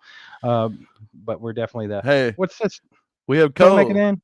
Cole got in. We overlooked it somehow. Is this your first live stream? No, we did one last week, Cole. And then Cole also says he has many things over YouTube. And we know you do. We know you do, brother. I don't know what it is, but share those secrets. Probably just making good content.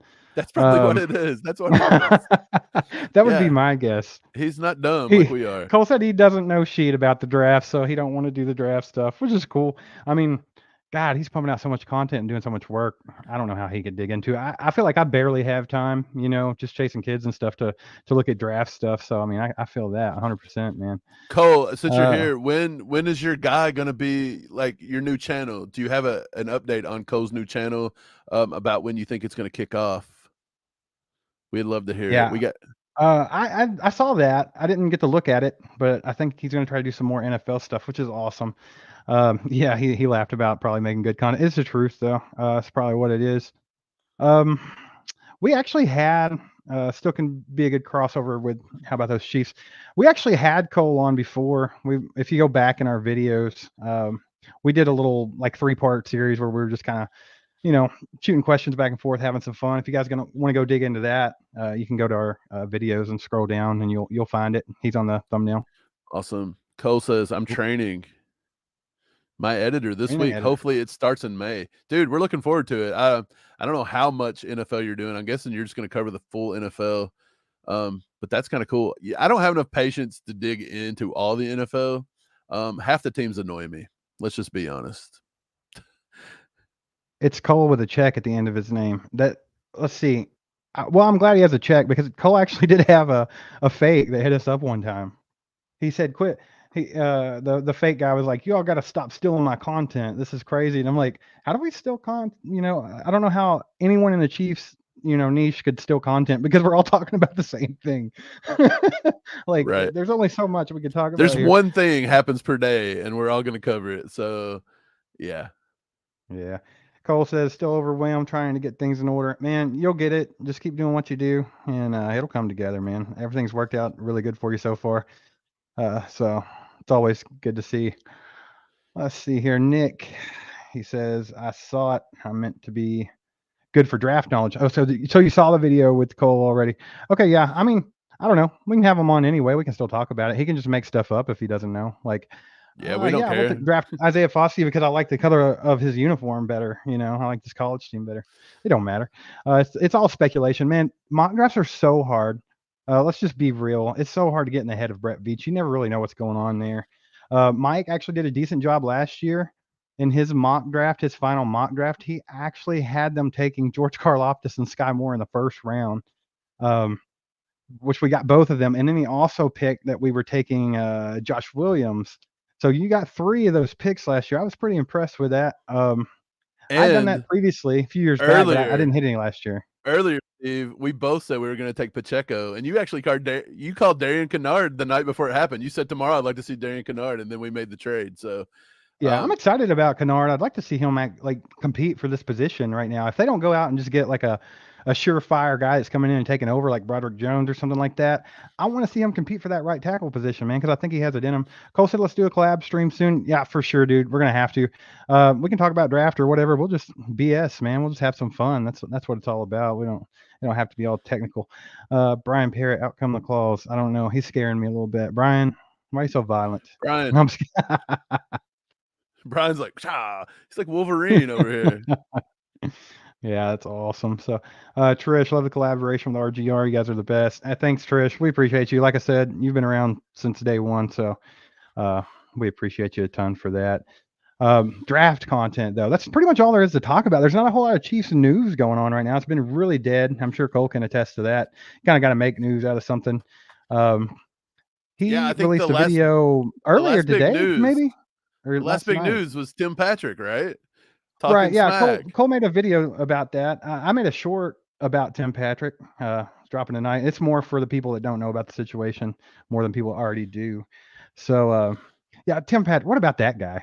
Like, what an idiot you have to be. Like, dude. The Broncos, man, they haven't beat the Chiefs in so long. I don't even know why he's trying to talk trash. He's crazy. I actually tweeted that we have more wins over the Broncos since he's been there than he's got touchdown catches. Which I don't think that's true. I don't think it's true. I think it's off by like 2 or 3, but I wanted a Broncos fan to actually say that and have to admit that it's only like 2 more. So that's why I did it. I was baiting him. I saw a Chiefs fan that was actually like, you know what? My son is in the 3rd grade getting ready to go into the 4th, and he's never seen the Broncos beat the Chiefs in his lifetime. That's crazy to think about when you put it in that perspective.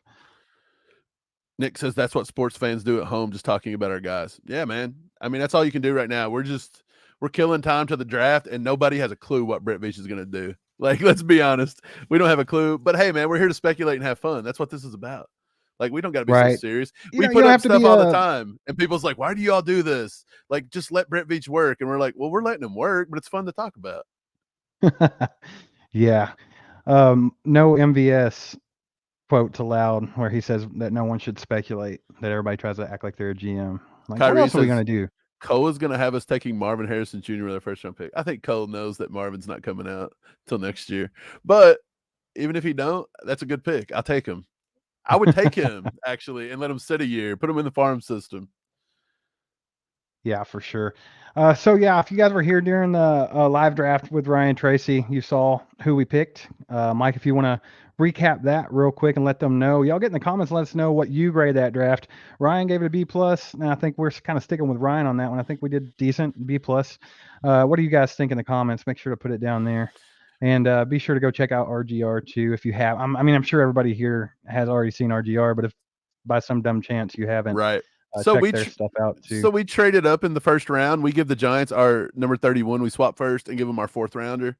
Number 20 in the fourth, we took Quentin Johnston, wide receiver.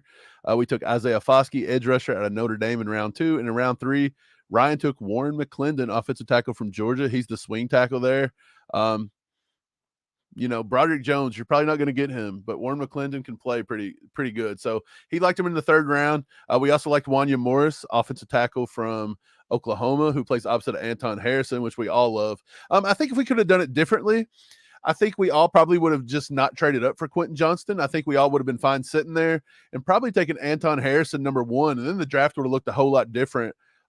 If you didn't take Anton Harrison number 1, it was probably going to come down to a pass rusher like Felix Anudike Uzoma, somebody like that. But we've already talked about him a lot, so it's good to take different scenarios so we get to talk about newer people. A lot of guys haven't really heard us dig into Quentin Johnston or Isaiah Foskey or Warren McClendon. So that's something that, we try to do the work so you guys don't have to dig in and learn 350 players. And, you just come on here, chill, kick your feet up and listen to us talk about it. And then that way on draft night, if we accidentally take one, you know what happened and you're not lost, Yeah, Brian Parrott says, I feel like O'Menihue needs a welcome aboard episode. Seems like he's not getting a lot of attention.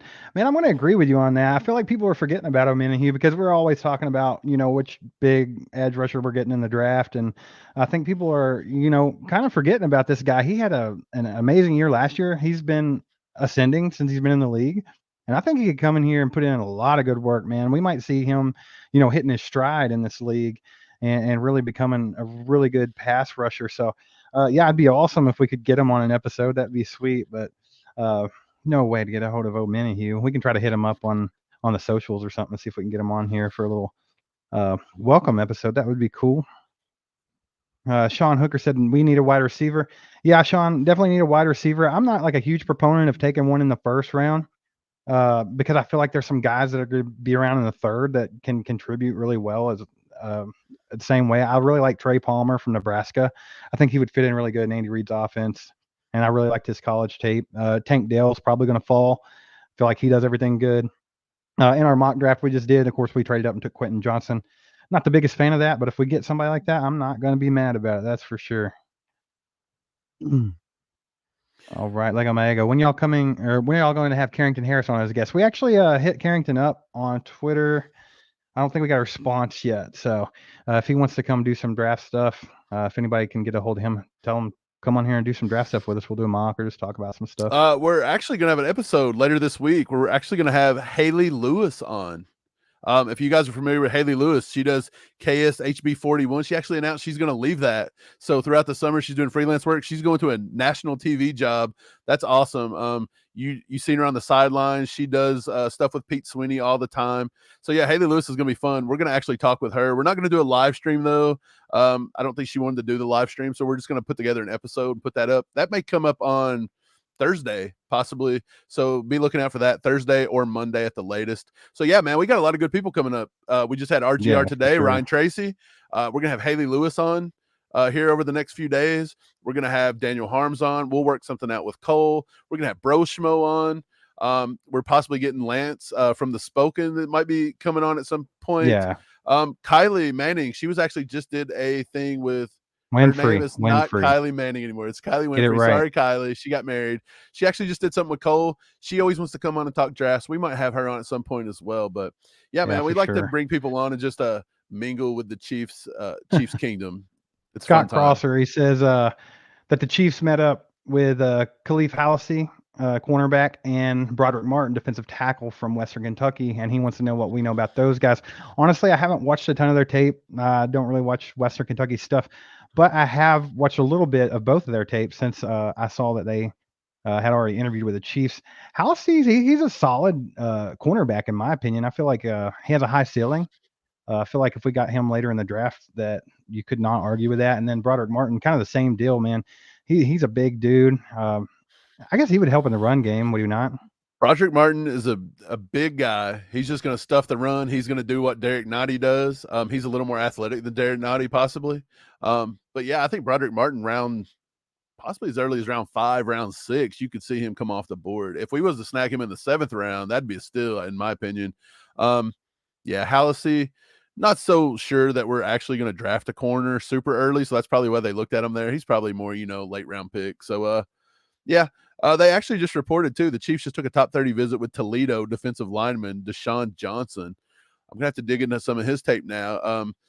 The last guy we looked at was a small school guy out of Bowling Green named Carl Brooks, Steve. Remember, we watched some film on him the other day, and he's very versatile, 305 pounds, 6'3", and he could play all over the line. So that's somebody Spag's probably looking at. Right, Brandon. Mike, check this one out. Brandon Cowan, what's up, guys? Good to see you all. This is somebody we actually played football with back in high school. Play a lot of sports with. It's good to see you, man. Nice to see you on here. Cowan. We played basketball with this kid too. We played all kinds of sports with them. Yeah. Him and his brother. He had a twin brother named Josh. Oh, Brian Parrott says Lance. Yes, yeah, we're definitely gonna get Lance on for sure. Trish, the Scrambling Armchair is another solid Chiefs content creator. We tried. I think we hit him up. We've tried. Okay. Yeah, I haven't got into a lot of his content. I've listened a couple times, but it's more of just a straight podcast. There's no visuals and things like that. So if you guys like just podcast content, definitely check him out. And also go check out our podcast over any platform that streams. You can go find our podcast on there, just all chiefed up, and check out all that good welcome, stuff. Brandon. Brandon, you're worldwide now, baby. Yep. Get used to it. Great work, gentlemen. You guys killed it today. Thanks, Doug. We appreciate you being here, just like always. It's good to see you back. Yeah, I think we did pretty good today. We got a little help from Ryan, but that's all right. TSA is another strong Chiefs Kingdom content creator at Trish. Good talk. Yeah, Scrambling Armchair. Like I said, I've heard a little bit of his stuff, and Mike actually reached out to him to get him on here, but haven't got a response. So once again, if there's any content creators out there that you guys want to see us collab with, we've probably reached out to them. And if you haven't seen them on here, it's probably because we didn't get a response, more than likely, which I know everybody's schedules are crazy. But if there's somebody you want to see on here, reach out to them, tell them to hit us up, and we'll make it happen. Ryan Parrott, we simply must do this more often. Yeah, we're definitely going to be doing a lot more live streams. We kind of drug our feet on getting into the live stream thing just because we had some crazy schedules and stuff, but things are settling a little bit, and we finally got it together. And it's cool that on our second live stream we had Ryan from RGR, so that was a pretty good way to start it out, man. So we'll definitely be doing more of these. So something we talked about before we even got started with Ryan was Frank Clark not being signed yet. And we talked about how Frank Clark could possibly end up back on the Chiefs with a team-friendly deal. Mike, I know you said that you would be okay with that if the money's right, and that's kind of where I'm at as well. Make sure to get in the comments and let us know what you think about Frank Clark getting back in here. Mike Williams has commented.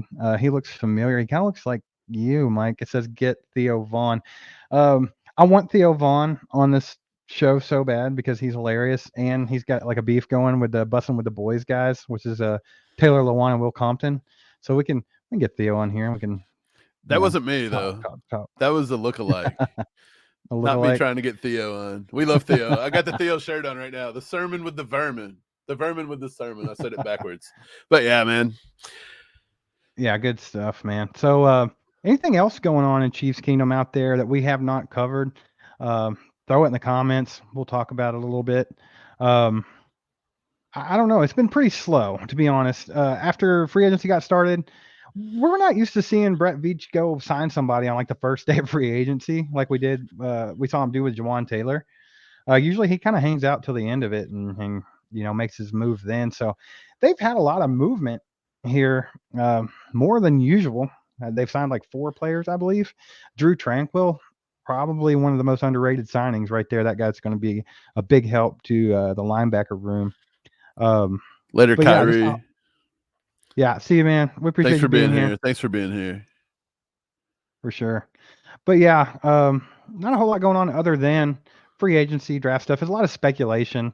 A lot of our videos lately have been speculation on different media outlets will put out. They think that the Chiefs should trade for this receiver or this guy or that guy, and we'll just kind of highlight that and give our perspective on that situation. If there's any fans of trying to make some kind of crazy trade for D-Hop on draft night, or maybe even an Allen Robinson or someone like that, making that trade on draft night, kind of like Brett Veach tried to go get A.J. Brown last year, but he just ended up going to the Eagles. If there's anybody in the chat that thinks that that's something that we need to be looking at instead of who we're drafting, put that in the comments, because that's a very unpopular opinion right now. I don't think people really want to see them trade for a veteran player with a draft capital. But what do you think, Mike? Yeah, I don't know. I think that if they trade, it's going to be a late round pick. You're not giving up a first. You're probably not giving up a second. It's going to be late. They're going to have to restructure, especially, I would think OBJ, they probably didn't even offer him 5-6 million. So D-Hop, you can live with 8-9 million. You can't live with 8 or 9 million with OBJ. It's not going to happen. And then A-Rob, too many injuries with this cat, but he is a good X receiver. He's probably got a few good years left, especially with Mahomes. If Mahomes can elevate the play of mediocre receivers, he can elevate the play of Allen Robinson. Let's be honest. Allen Robinson could be, I don't want to say elite, but he could be up there. He could be one, top 20 fantasy player for you if he's on the team. Right. So, yeah, I would be fine giving up one of our fourths or maybe even a third round for Allen Robinson, to be honest, if you could get a nice defensive end, defensive tackle, or an offensive tackle in the early rounds. Right. Mahomes 7262 says, I suppose we can sign him for the playoffs only, LOL. Everyone knows about playoff Frank. Yeah, for sure. That was one of the reasons why I said I would take him on like a 1-year team friendly deal if he doesn't get something worked out with somebody else, just because he stepped up last year, took on a leadership role, and he always shows up in the playoffs. So, I mean, you can't put a price tag on that, man. He's helped us win 2 rings. Doug, when do you think we extend Chris Jones, or will we this season? I think that they have to be looking to do that as soon as possible, I would think. Hopefully there's no hiccups there, because obviously you want Chris Jones around until he's done with football, and he's expressed that he never wants to play for a different franchise other than Kansas City. So, I mean, that makes you feel good, but then again, could it just be something that he's saying? I think that they have to get him extended as soon as possible to free up some cap space, especially if they want to make any kind of moves. They're going to have to sign a lot of draft picks. I don't know what the cap space is right this second, but yeah, they definitely need to get that done. Hopefully sooner than later would be the answer. I don't really know what they got going on. Who are you guys' realistic draft crushes? Mine is Georgia left tackle Broderick Jones. I think as far as tackles go, Broderick Jones would probably be the draft crush. I think that Paris Johnson is a more athletic tackle than Broderick Jones, but I think Broderick Jones is overall better. Ryan Tracy actually said that he had him as his number 1 ranked. So that says a lot there. My draft crush, I think I expressed it earlier if you guys were in on the mock draft. I think that I'm going to go with Javon Dexter, the defensive tackle from Florida. When I watch his tape, he just reminds me of Chris Jones, man. And if you can get some kind of force on the inside that's even remotely close to Chris Jones, some kind of a game wrecker, and you have him beside Chris Jones, man, that's going to be nasty. And not to mention, you still got really good pass rushers with Omenahu and George Karlaftis. And I mean, I think some good things can happen. And a lot of these guys are interchangeable. They can play outside and inside. Yeah, so that's mine. Mike, what's your draft crush? I don't really have a draft crush. I do like Ryan. He did not like Zay Flowers. He thought he was a second round guy. I like Zay Flowers. I think Zay Flowers could come in. I think he'd be lethal in our offense. I think they could get him open. I think they could use him. I think he's a much better Mecole Hardman type player. To me, he reminds me a lot of Tyreek Hill. I think he can actually go fight for the deep ball better than Tyreek Hill. I think he high points it better. Josh Downs, that's another wide receiver I kind of like, similar. He wins a lot on whip routes. He's always open. He's unguardable in the red zone. He gives us that jet sweep option that we missed Mecole Hardman when Mecole Hardman was injured. We missed that. So Josh Downs, Zay Flowers, either one of them I'm fine with in the first round. Even a player like Jordan Addison, he's being talked about falling down the board.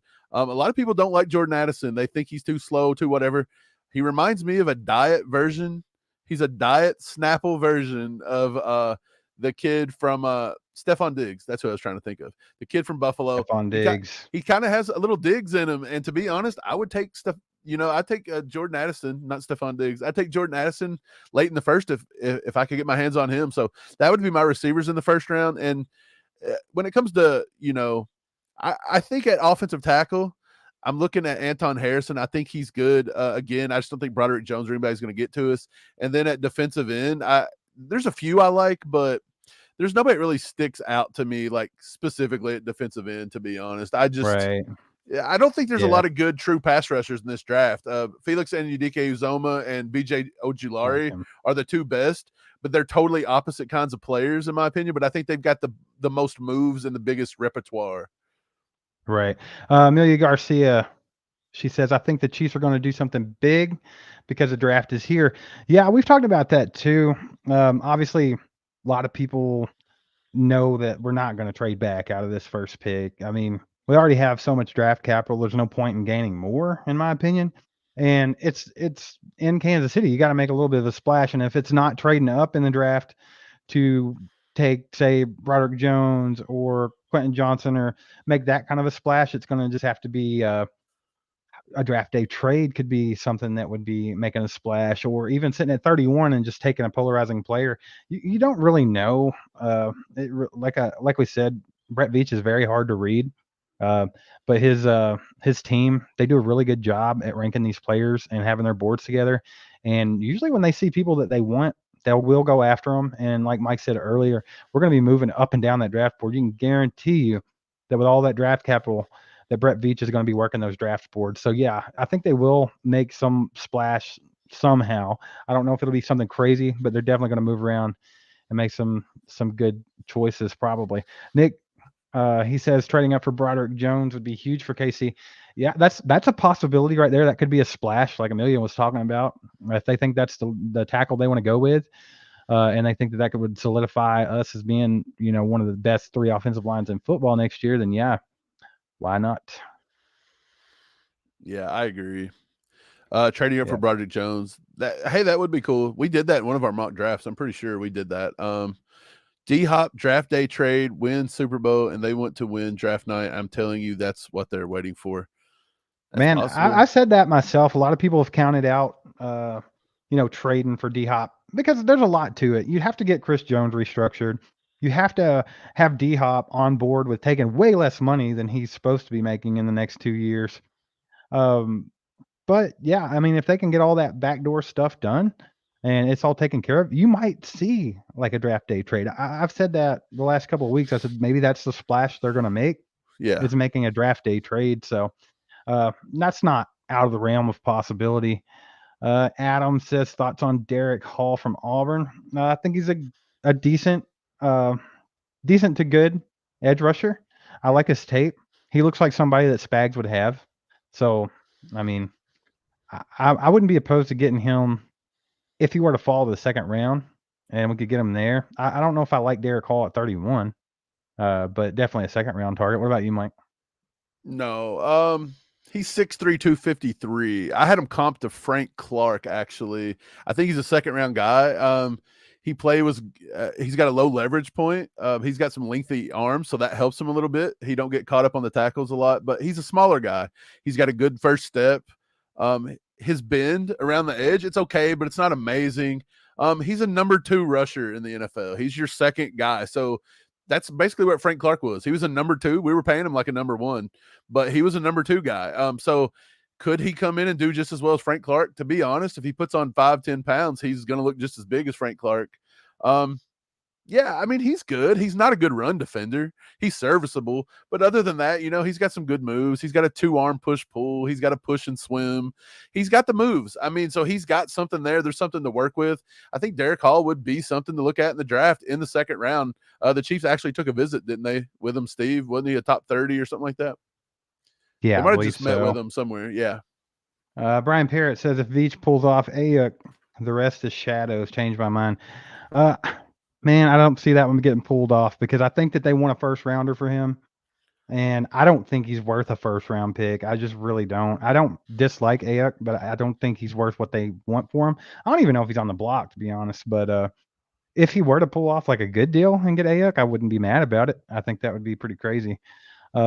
Nick says Addison over Flowers. Yeah, I can't. You think so? yeah. I was kind of on the fence with that. I think I actually put Addison ahead of him on my draft rankings, Yeah. but man, it's a close one. They do two different things. Yeah, I've got Now, a. if Yeah, go ahead. athleticism wise, Flowers all day. Addison's not the most athletic person in the world. Um, Flowers is more of a McCole Hardman type, but I feel like he's going to be better than McCole Hardman. Like I feel like he can do more. So I'm not dogging on McCole Hardman. I think he has a. I think he still has a high ceiling with the Jets. I think he'd go do better than he's done. I think he's had been behind guys like Tyreek Hill and Travis Kelce his whole career. So if he can go get like a bigger workload, there's no telling what he Right. can do. But Flowers, I think, is a better version of McCole Hardman, in my opinion. Yeah, Addison. I like Addison more, but it's minimum. Addison at USC didn't look as good as Addison at Pittsburgh. I thought Jordan Addison at Pittsburgh was an explosive athlete, but he gets open. He gets open. He got open at USC, so I mean he'll be there. Like I said, he's like a diet version of Stephon Diggs. So yeah, I think Jordan Addison, he's probably worth a first round pick for sure. Flowers, he's late first, early second for sure. Amelia says, best show. We appreciate that for sure. Kylie Rogers, Thule from USC. Is he good, Mike? Take that one. Yeah, I got him comp to Zadarius Smith, but not Zadarius Smith, if that makes any sense. Zadarius Smith stands up and he rushes the passer. He don't rush it with the hands in the dirt. That's where Thule's at his best. I told Ryan, USC started doing it halfway through the season. Thule got all of his numbers after that. He's got strong hands. He's got quick feet. He's got solid bend. He's a solid run defender. He's not the best. And he's not the most explosive athlete. But other than that, I would say he's probably second round pick, early third. At the latest, I see him falling mid third. So yeah, not a bad guy. 6'3", 266. Right. Brent, he says if we can't get Broderick Jones in the first round, let's swing for wide receiver. Possibly. I don't know. I think Broderick is definitely like the number one choice that you want for an offensive tackle. But if he were to be off the board, Mike, what are the other options that you think is worthy of a 31st pick for tackle? Do you think there is any, or are you with Brent? You think we go ahead and swing for a wide receiver? At 31, I'm assuming Skoronski's off the board. Paris Johnson's probably off the board. If Darnell Wright's on the board, yes. Darnell Wright's worth the 31. We actually brought him in for a visit. Darnell Wright plays a little bit of right and left. He's got experience at both. He had a holding problem, not this year, but last year. And last year is when he played left tackle. He didn't have the holding problem this year at right tackle. So take that as you will. Does that mean he can't play left tackle? That might be a thing. Maybe he struggles there. But at right tackle, he's a bully. He's a bully in the run game. And he does know Trey Smith. And maybe Trey Smith wants to team up with him on the right side. That might be a little influence there. So Darnell Wright at 31 and Anton Harrison. I think Anton Harrison is the most NFL ready, the last NFL ready guy you got. If it starts getting down into Bergeron and some of them, Matt Bergeron just hugs too much. He's a hugger. He's that guy that you meet out in public and he wants to hug your girlfriend. And you're like, what's up, bro? Well, I guess the question is here, if Broderick Jones is gone, do you take any of those guys over some of the potential receivers that would be available? I would take Anton Harrison and Darnell Wright over any wide receiver except Jordan Addison. And I would almost consider it over Addison as well, to be honest. Zay Flowers, personally, I love Zay Flowers. I love Josh Downs. I just don't think Brett Veach would value those two over those tackles. I don't see it. Nice. Hey, Brandon, what's y'all's thoughts on Levis in the ceiling? Will Levis, man, we talked about this when we first got on. But obviously, you've probably seen a lot of Will Levis college tape too, because we watched UK football. But my thing with Levis, I think his ceiling is like a Josh Allen. Like I feel like he's got the physical attributes. He's got the arm strength. He can run the ball and all that. But I think he's going to be a lot like Josh Allen in the aspect of don't really show up for big games. I feel like Levis don't have that in him, that dog in him to take over a game and win it. I could be wrong. He was in a bad situation this last year with Kentucky with a bad offensive line and stuff. But I just didn't see that in him. I didn't see him as a closer. So I think his ceiling is something like, a Josh Allen. But his floor is pretty low too. I think he's got a lot of bust potential as well. What do you think, Mike? Yeah.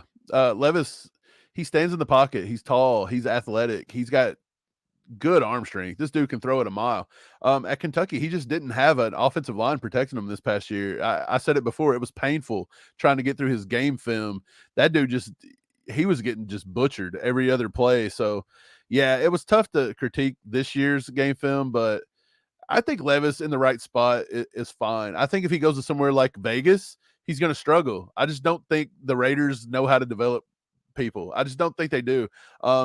If he goes too early, he's going to struggle. I think he's got to hit the right guy. But if you want a guy coming in, run some play action, can get the ball out and take some shots deep, yeah, it's Will Levis. Again, I think Young is by far the best quarterback. I think C.J. Stroud, he's one of those that's just got bust written all over him because they run such a weird system. Everybody's open. It's easy to pad your numbers there. So other than that, I think I would choose Anthony Richardson over Will Levis if I had the choice. I think Richardson's good at creating, and he's got so much raw talent that with Anthony Richardson, dude, this dude, he could be Lamar Jackson on steroids, in my opinion. So that's the guy I would look at. I think he's got the highest ceiling for sure. Nick says Levis looks like Herbert to him. I see some Herbert comparison, but I feel like Will Levis is probably going to be a lot better at being mobile and actually running the ball stronger than Herbert. Yeah, last year he looked more like Herbert from Family Guy after he got beat up so bad in the pocket. He was out here with his little cane. Yeah. Chris Wander said receivers will fall in the draft. That's a possibility. There's not like any of them that are just like out, you have to take early. Like a lot of the past drafts, you've seen a guy that people want to take, like Jamar Chase and stuff like that. Like, they're going early. There's no one in this draft that necessarily screams that to me. So I'm with you. I think they'll fall. Yep. Last year's draft class was much better than this one. For sure. Trish, she says, I think tight end Sam Laporta would be a very good pick. This is a deep tight end draft. There are a lot of good tight ends. She's not wrong about that. The Chiefs also could take a tight end. I don't think they'll take one early. They're not going to go grab Dalton Kincaid or anything crazy like that, even though they did interview him. I don't think that they will do that. I don't think they'll do that, but there are some good options for them. Even in the later rounds, there's a guy named Zach Kuntz, Old Dominion. He runs a 4.4. He's a big guy. I think he would be a good late target. I mean, there's some guys. What do you think, Mike? Deep tight end draft. I think I got 10 tight ends with an actual playing grade. I think they could start in the NFL, 10 of them. So it's a deep draft at tight end for me. Yeah, Laporta would be a decent pick. A lot of people are high on him. A lot of Iowa people that are Chiefs fans. So I've seen his name come out quite a bit. Doug, really like the swag in your store. We appreciate that, Doug. Yeah, guys, that's one way you can support the channel. You can go over to our store. It's actually allchiefdup.creator-spring.com. You can find the link in any of our descriptions, and also you can purchase it from straight here on YouTube. So yeah, if you want to grab a piece of merchandise and support, go for it. There's all kinds of stuff on there. We'll probably be updating that store soon with some newer options and things like that. We actually added a cheaper t-shirt option. It's a little more budget friendly, and they gave us bigger sizes. So if you're like a Brian Parrott yelled at us for the longest time because we didn't have I think a 4X. This option actually lets you go up pretty much as high as you want to go. So definitely check that out. Brant, I don't see Flowers' game translating to the NFL as well as most people think he will. I mean, there's a possibility that it don't. He could do the same thing as McCole Hardman's done. That's a possibility. Hey, but I do think he 100% reason I said that Brett Veach will not value him as high as the Anton Harrison or the Darnell Wright, because it's for that reason. So you're spot on, Brent. It's that reason. You don't know what you're going to get. Right, for sure. Brian Parrott says, all this flirting with D-Hop has me feeling another Sammy Watkins ain't what I want. If you don't crack the top 20, Sammy is the best you're going to find. DK Metcalf was a killer miss. Okay, so DK Metcalf being a killer miss, that is it's not a secret that I think that's the worst that Brett Veach has done as a GM is passing up DK Metcalf for McCole Hardman. And once again, not a knock on McCole, but I mean, how do you whiff on that, man? I mean, so many teams missed on it. I mean, DK Metcalf was a sure thing to me, and it's like you just all passed them up. It was crazy. I don't think comparing D-Hop to Sammy Watkins is a good comparison. That's two totally different stratospheres. Sammy at his best was a good receiver. D-Hop at his best is elite. What do you think, Mike? Oh yeah, 100%. I don't. What was Sammy Watkins? Sammy Watkins like a deep threat. I don't know. Sammy. I would look back at Sammy's career and think I would label him as a bust. To be honest, where he was drafted, I honestly don't think he ever panned out Right. like anybody thought. Chris Wander says, "What are your thoughts on tight ends?" So we talked about that a little bit just a minute ago with Sam Laporta and stuff. I think the best tight end in the draft is Dalton Kincaid, for sure. But you're gonna have to get him at the end of the first or early second round, or he's not gonna be there. Darnell Washington, I think is his name, the giant dude from Yep, from Georgia. Georgia. He's a good option, really. He's almost like having an extra offensive lineman. Hey, But the you're guy missing can my move. And favorite. You're missing my favorite. I'm a big fan of Michael Mayer. Michael out of, Mayer's a beast. I Notre mean, that Dame. goes without saying. Who do you think's do you think Dalton Kincaid's better than Michael Mayer? I kind of lean towards Dalton because he's more Kelsey type. But Yeah. Michael Mayer, he's like a baby Gronk too. It's what So, you're I going mean, for. One's Gronk, one's Kelsey. I think if you go mid rounds, you got Davis Allen from Clemson. I think he's a heck of a pick. Will Mallory out of Miami, off the top of my head, can play. You mentioned Zach Kuntz, Sam Laporta. You got a few. Like I said, I've got 10 guys that I think could probably start at one point in the NFL, and that's deep. yeah. That's deep. There's even some guys late. I think it's a North Dakota player named Noah Gendorf, or something like that. Yeah, something like He's that. got some really good tape. He's a big guy. So I mean, it's pretty deep. It's pretty deep draft for tight ends. Was he Harry Potter's Yes. professor?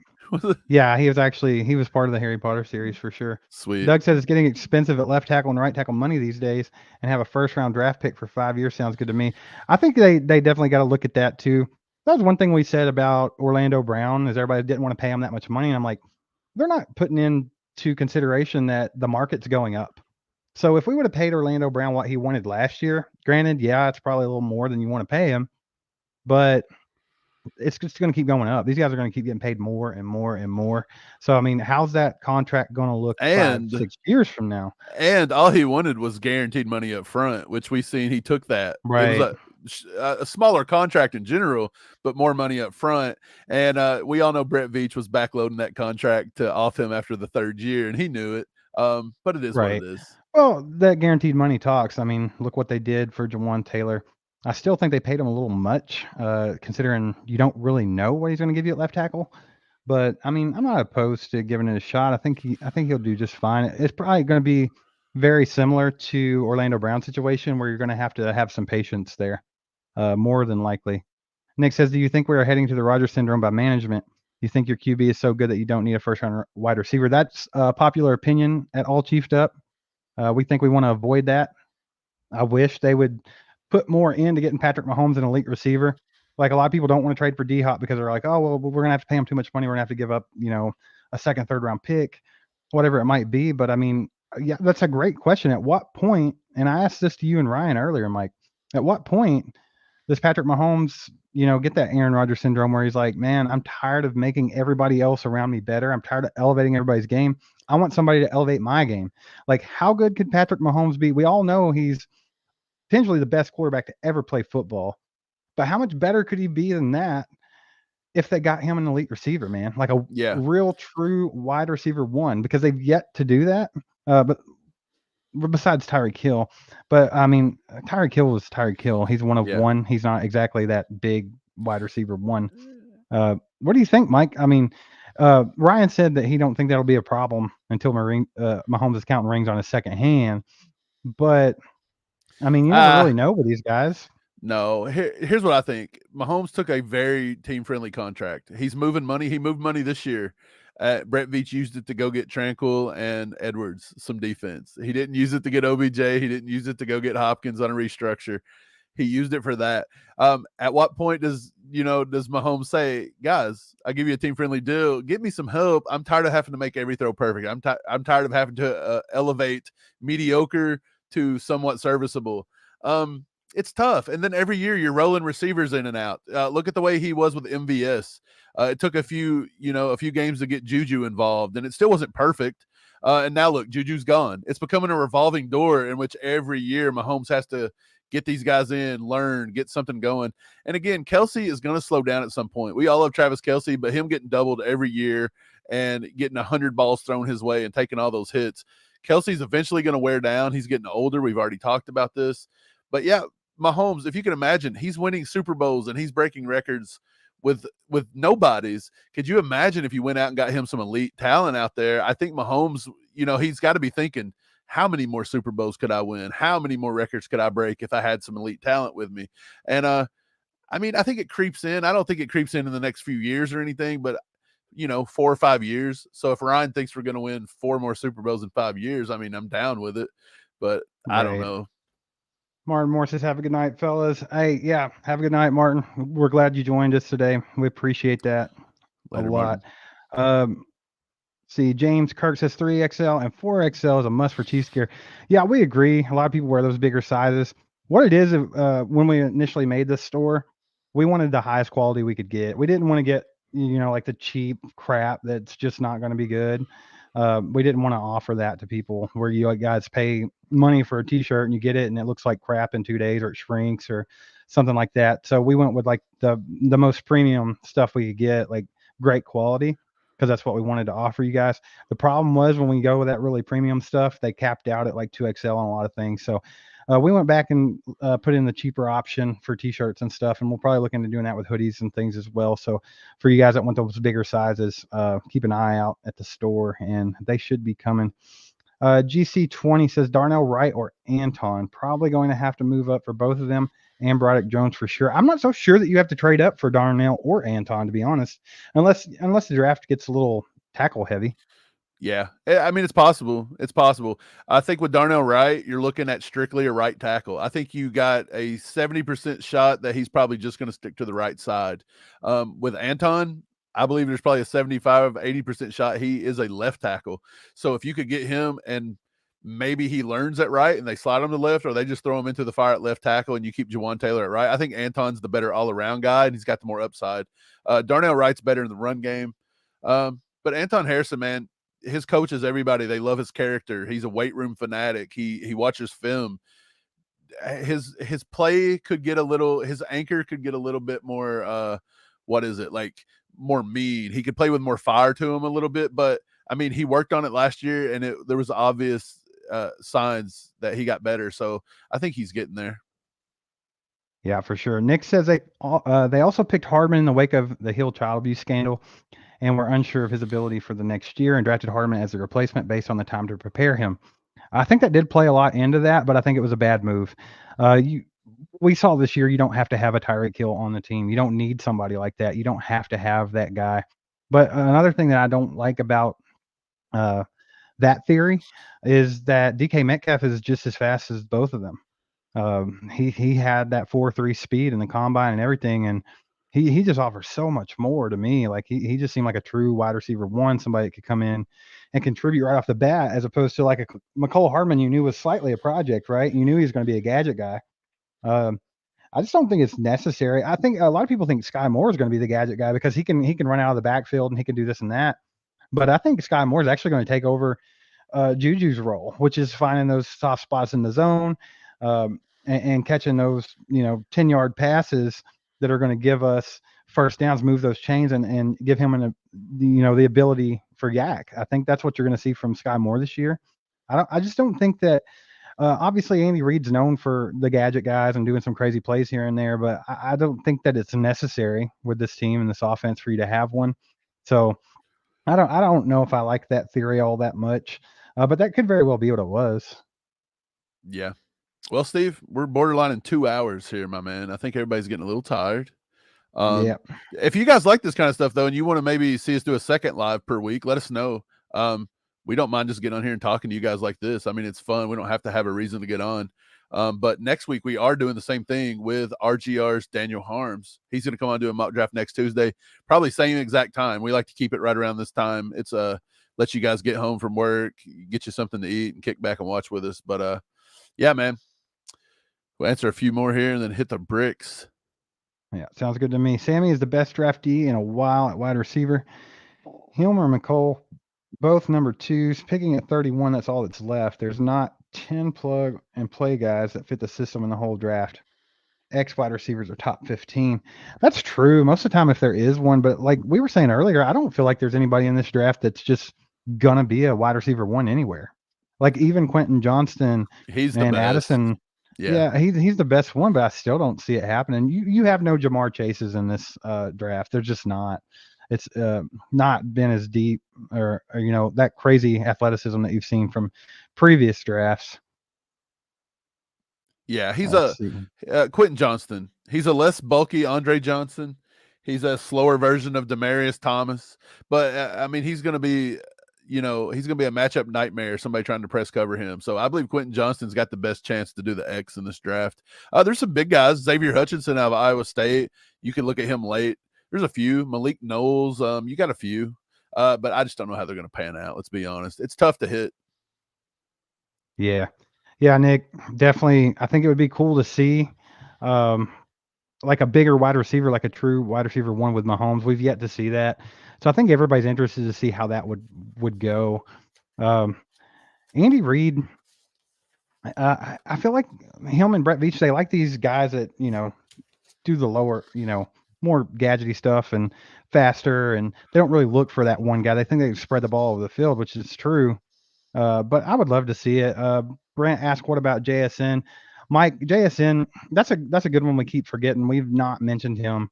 And I think he is a very good receiver. And if any of them have potential to be a wide receiver one later in their career, he's one of them, in my opinion. But you're not like a huge fan of JSN. What do you think about him? He ran a little faster than I thought he was going to. He did. But to me, he's more quick. He's really fast. Like, he's elite acceleration. So if he gets matched up on a linebacker or a safety, he's going to beat him all day long. He reminds me of a poor man's Amon-Ra St. Brown, which we've seen what he did this year. I think he's strictly a slot receiver. I don't think he can win consistently on the outside and go get the deep ball. I just don't see it. I think he's strictly a slot guy, but he's got top tier acceleration and stuff. But his route running, it gets kind of lazy. There's a lot of times in that Ohio State system where it's just you're running so wide open. It's just like he would just do what he could to go get to a spot and hurry up and get the ball as fast as he could. Like and that's what I was saying about CJ Stroud. It's a system. That's what I was saying about Jalen Hyatt. He looks great. Everybody's like, Jalen Hyatt's 50 yards open on every play. He's so fast. It's not his speed. It was the play design. And again, against bump man coverage, which what you're going to get in the NFL, they're going to check up on him. He's a 6-foot tall wide receiver, and he's not going to be hard to hit. So they're going to hit him, and he only caught one ball last year against press coverage, and he only went against it 18 times. So, but yeah, Jackson Smith-Njigba, he's a first-round guy. He will be successful somewhere, but I think he's strictly a slot guy. I mean, to me, that's it. I don't think he's got enough ball skills deep. But yeah, I think Andy Reid could have fun with him in the slot. Yeah. Trish says, good night, guys. Great content as always. Go Chiefs. And I think that's a good place to end this thing, is just with Go Chiefs, man. We appreciate you guys being with us today. So awesome having Ryan on. So make sure you check out RGR if you haven't done that. I'm sure you have, but if you haven't, check that out. We do have a lot more of this kind of content coming up. So if you guys like it, make sure to let us know. We have Daniel Harms coming on the show next week doing the same thing, a little mock draft. He's also from RGR. We have a buddy of ours named Bro Schmo. You check out his YouTube. He's very deep into the draft, very knowledgeable. Yeah, and we have some other guests coming on, Mike. Who am I missing? We got Haley Lewis coming up this week. We got Bro Schmo. We're going to maybe work something out with Cole. He was just in the chat earlier. We might work something out with Cole. Jason Dunn would be awesome. Right. Chiefer 65, Toss Power Trap. That would be great. I'll reach out to Jason Dunn. We'll see if we can get him on. I'm sure he can tell us all about that tight end class we got coming in. That's so good. But yeah, man, that's about it for the night, dude. We really appreciate you guys. It's been fun. We're going to get on here and do this more often.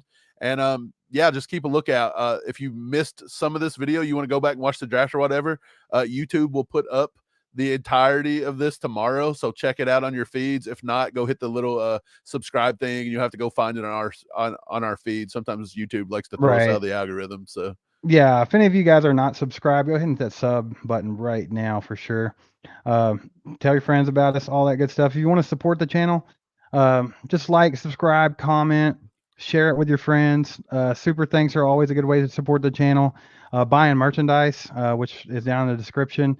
That's a good way to support us. All that helps us keep going, and we plan on doing this for the long haul. So we appreciate you guys for sticking with us so far, and hopefully we can grow this thing and have some more fun with it. And we will be back probably early maybe later this week we might do another live stream. Not for sure yet, but just hit that sub button, hit that bell, and you'll know.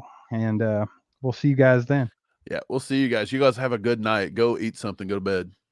Go Chiefs. Go Chiefs.